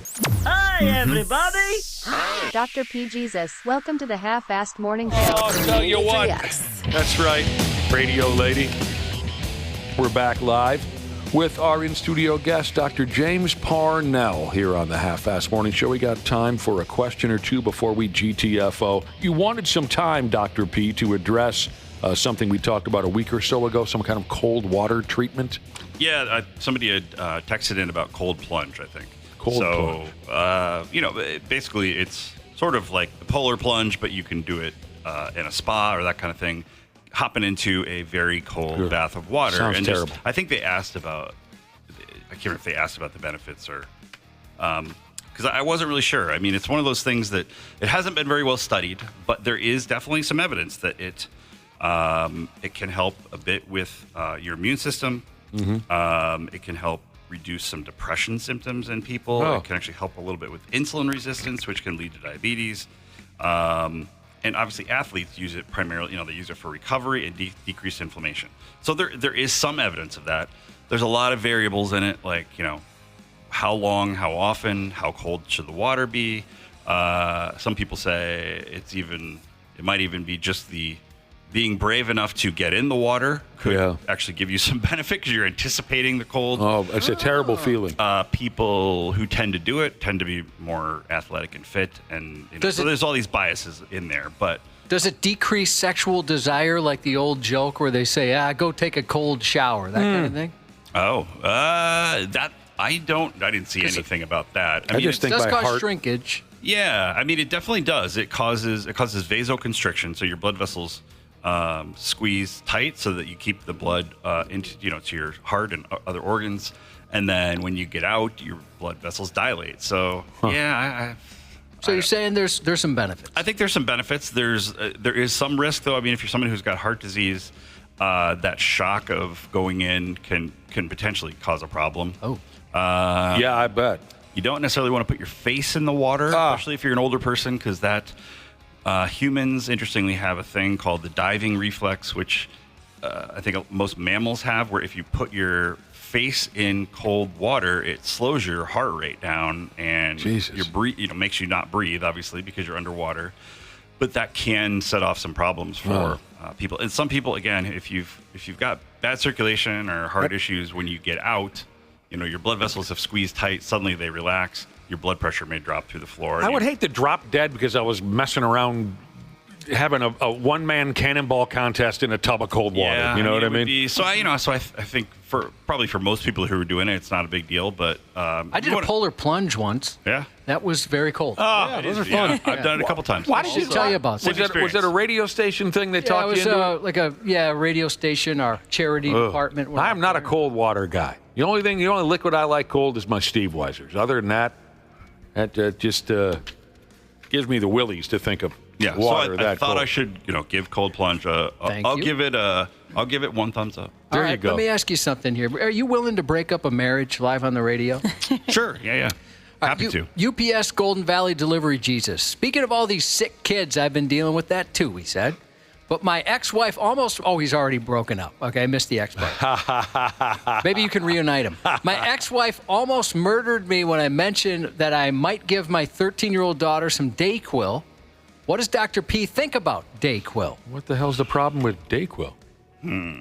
Well, so 13. I wonder what the cutoff is in the packaging. That's kind of bordering on, I think 12 is the cutoff. So basically, historically, there used to be a lot of medications out there for kids, that were basically just reduced dose versions of adult things for cough, cold, various things. And maybe 10, 15 years ago, American Academy of Pediatrics kind of came out and said, there's no evidence that those medicines actually help kids. So all those products went away.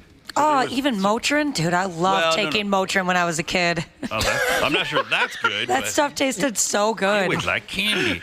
Sign of things to come. Yeah, there were some cough medicines that were delicious. Yeah, right. Not Robitussin. I hated that so bad. Well, I never really paid attention to the brand names. So most of those things haven't been around for quite a while. But no, ibuprofen and Tylenol are still fine for even little kids. But so it's. I don't know that it's necessarily that those things were dangerous for kids. It was just that they were completely unnecessary and they were making drug companies a lot of money with no benefit. Okay. So why would this lady be so anti-Dayquil? Well, I mean, Dayquil is it's a combination thing. NyQuil has Benadryl in it, and it usually has a decongestant. It probably has a little bit of aspirin and a little bit of Tylenol in it.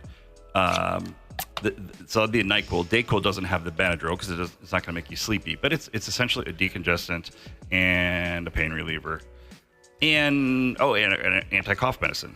Any reason to be mad at your ex over it? Again, I'm not sure what the package says for cutoff. It says 6 and under, not recommended. Okay, yeah. So 13. I mean, 13. You're basically. Well, is this gal one of those hippy dippy types that likes to grind up her own medicine in the sink and things like that? Yeah. I mean, I don't know. She's probably right. I don't want my daughter taking that. I mean, it does say here that if you're 12 or older, you can literally just go buy it. Yeah. So So it's. I don't think it's. Again, it may not help particularly. I mean, it sounds like. I don't think we're going to be getting this couple back together. It sounds like they don't care for each other. It sounds like one of those things that if you're looking for things to disagree about, this is a good one to put on the list. Right. If it helps the kid feel a little better and be able to go to school and function, great. If it doesn't help, then probably don't keep giving it. Great. But I think it's not harmful at that age. All right. You ever heard of a pronated ankle? Pronated. Yeah, I mean pronated and supinated just means well, if you think about your palm. Yeah. Pronated is when your palm is down. Supinated is when your palm is up. I only remember that because if you're holding a cup of soup, it's supinated. Supinated. So it just means the ankle kind of went. Well, it kind of turned laterally. So. All right. So you're kind of walking on your ankles. Yeah. I mean, That's how I skate. I assume. Yeah. Whether they mean a sprain, I mean a sprained ankle is usually how you would get that. I have a very severe pronated ankle. I'm in a lot of pain. What can I do to help me with the pain? Ouch. The weird part would be, are they talking about an injury? Is it Dayquil? Yeah, put a little powder of Dayquil on it, and then call that ex-wife. No.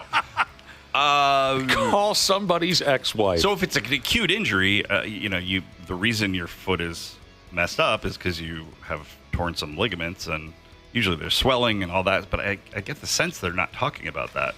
So maybe they have something more significant going on. There's a thing called Charcot changes that can happen with diabetes, where you start to get some really strange deformities in the foot and ankle. Yeah, if it's not an acute injury and you're not treating it like a sprained ankle and you're having problems, then you got to get it looked at. Yeah, have that straightened out, by damn. Wow, well, this was a lot for a Monday. Yeah. It's amazing how many people. I'm amazed how people text in. It's really cool. They love you. Yeah, and thanks for teaching us about that vagina fish. Yeah. The vagina fish. I know what I'm going to dream about this afternoon when I take my little nappy nap. Will they have little like? What do you use for bait to catch a vagina fish? A ring. I'll be in a little miniature fishing boat. I will. In my dream this afternoon, I'll be in a tiny little fishing boat. Casting for vagina. Yeah, just with a little set of oars. No outboard. Oh my gosh, it sounds like a nightmare. I don't want to have an outboard. I'll do some real damage. I'm rowing around and I'm fishing off the side of the boat for a vagina fish. That could be a children's book. Yeah. And then sort of some evil character will emerge at one point or another. Thanks, Dr. P, for all your hard work. Great to be nice to see you again. See Happy 32nd birthday to Snowflake Trucking Jesus. Thank you to everyone for listening live and on the podcast, and have a great Monday. The 93X Half-Assed Morning Show. 93. The 93X Half-Assed Morning Show podcast is sponsored by Standard Heating and Air Conditioning. New episodes drop each weekday. If your podcast platform has ratings, go ahead and give us 5 stars and maybe give our enemies 1. Thanks, and here's a word from our sponsor.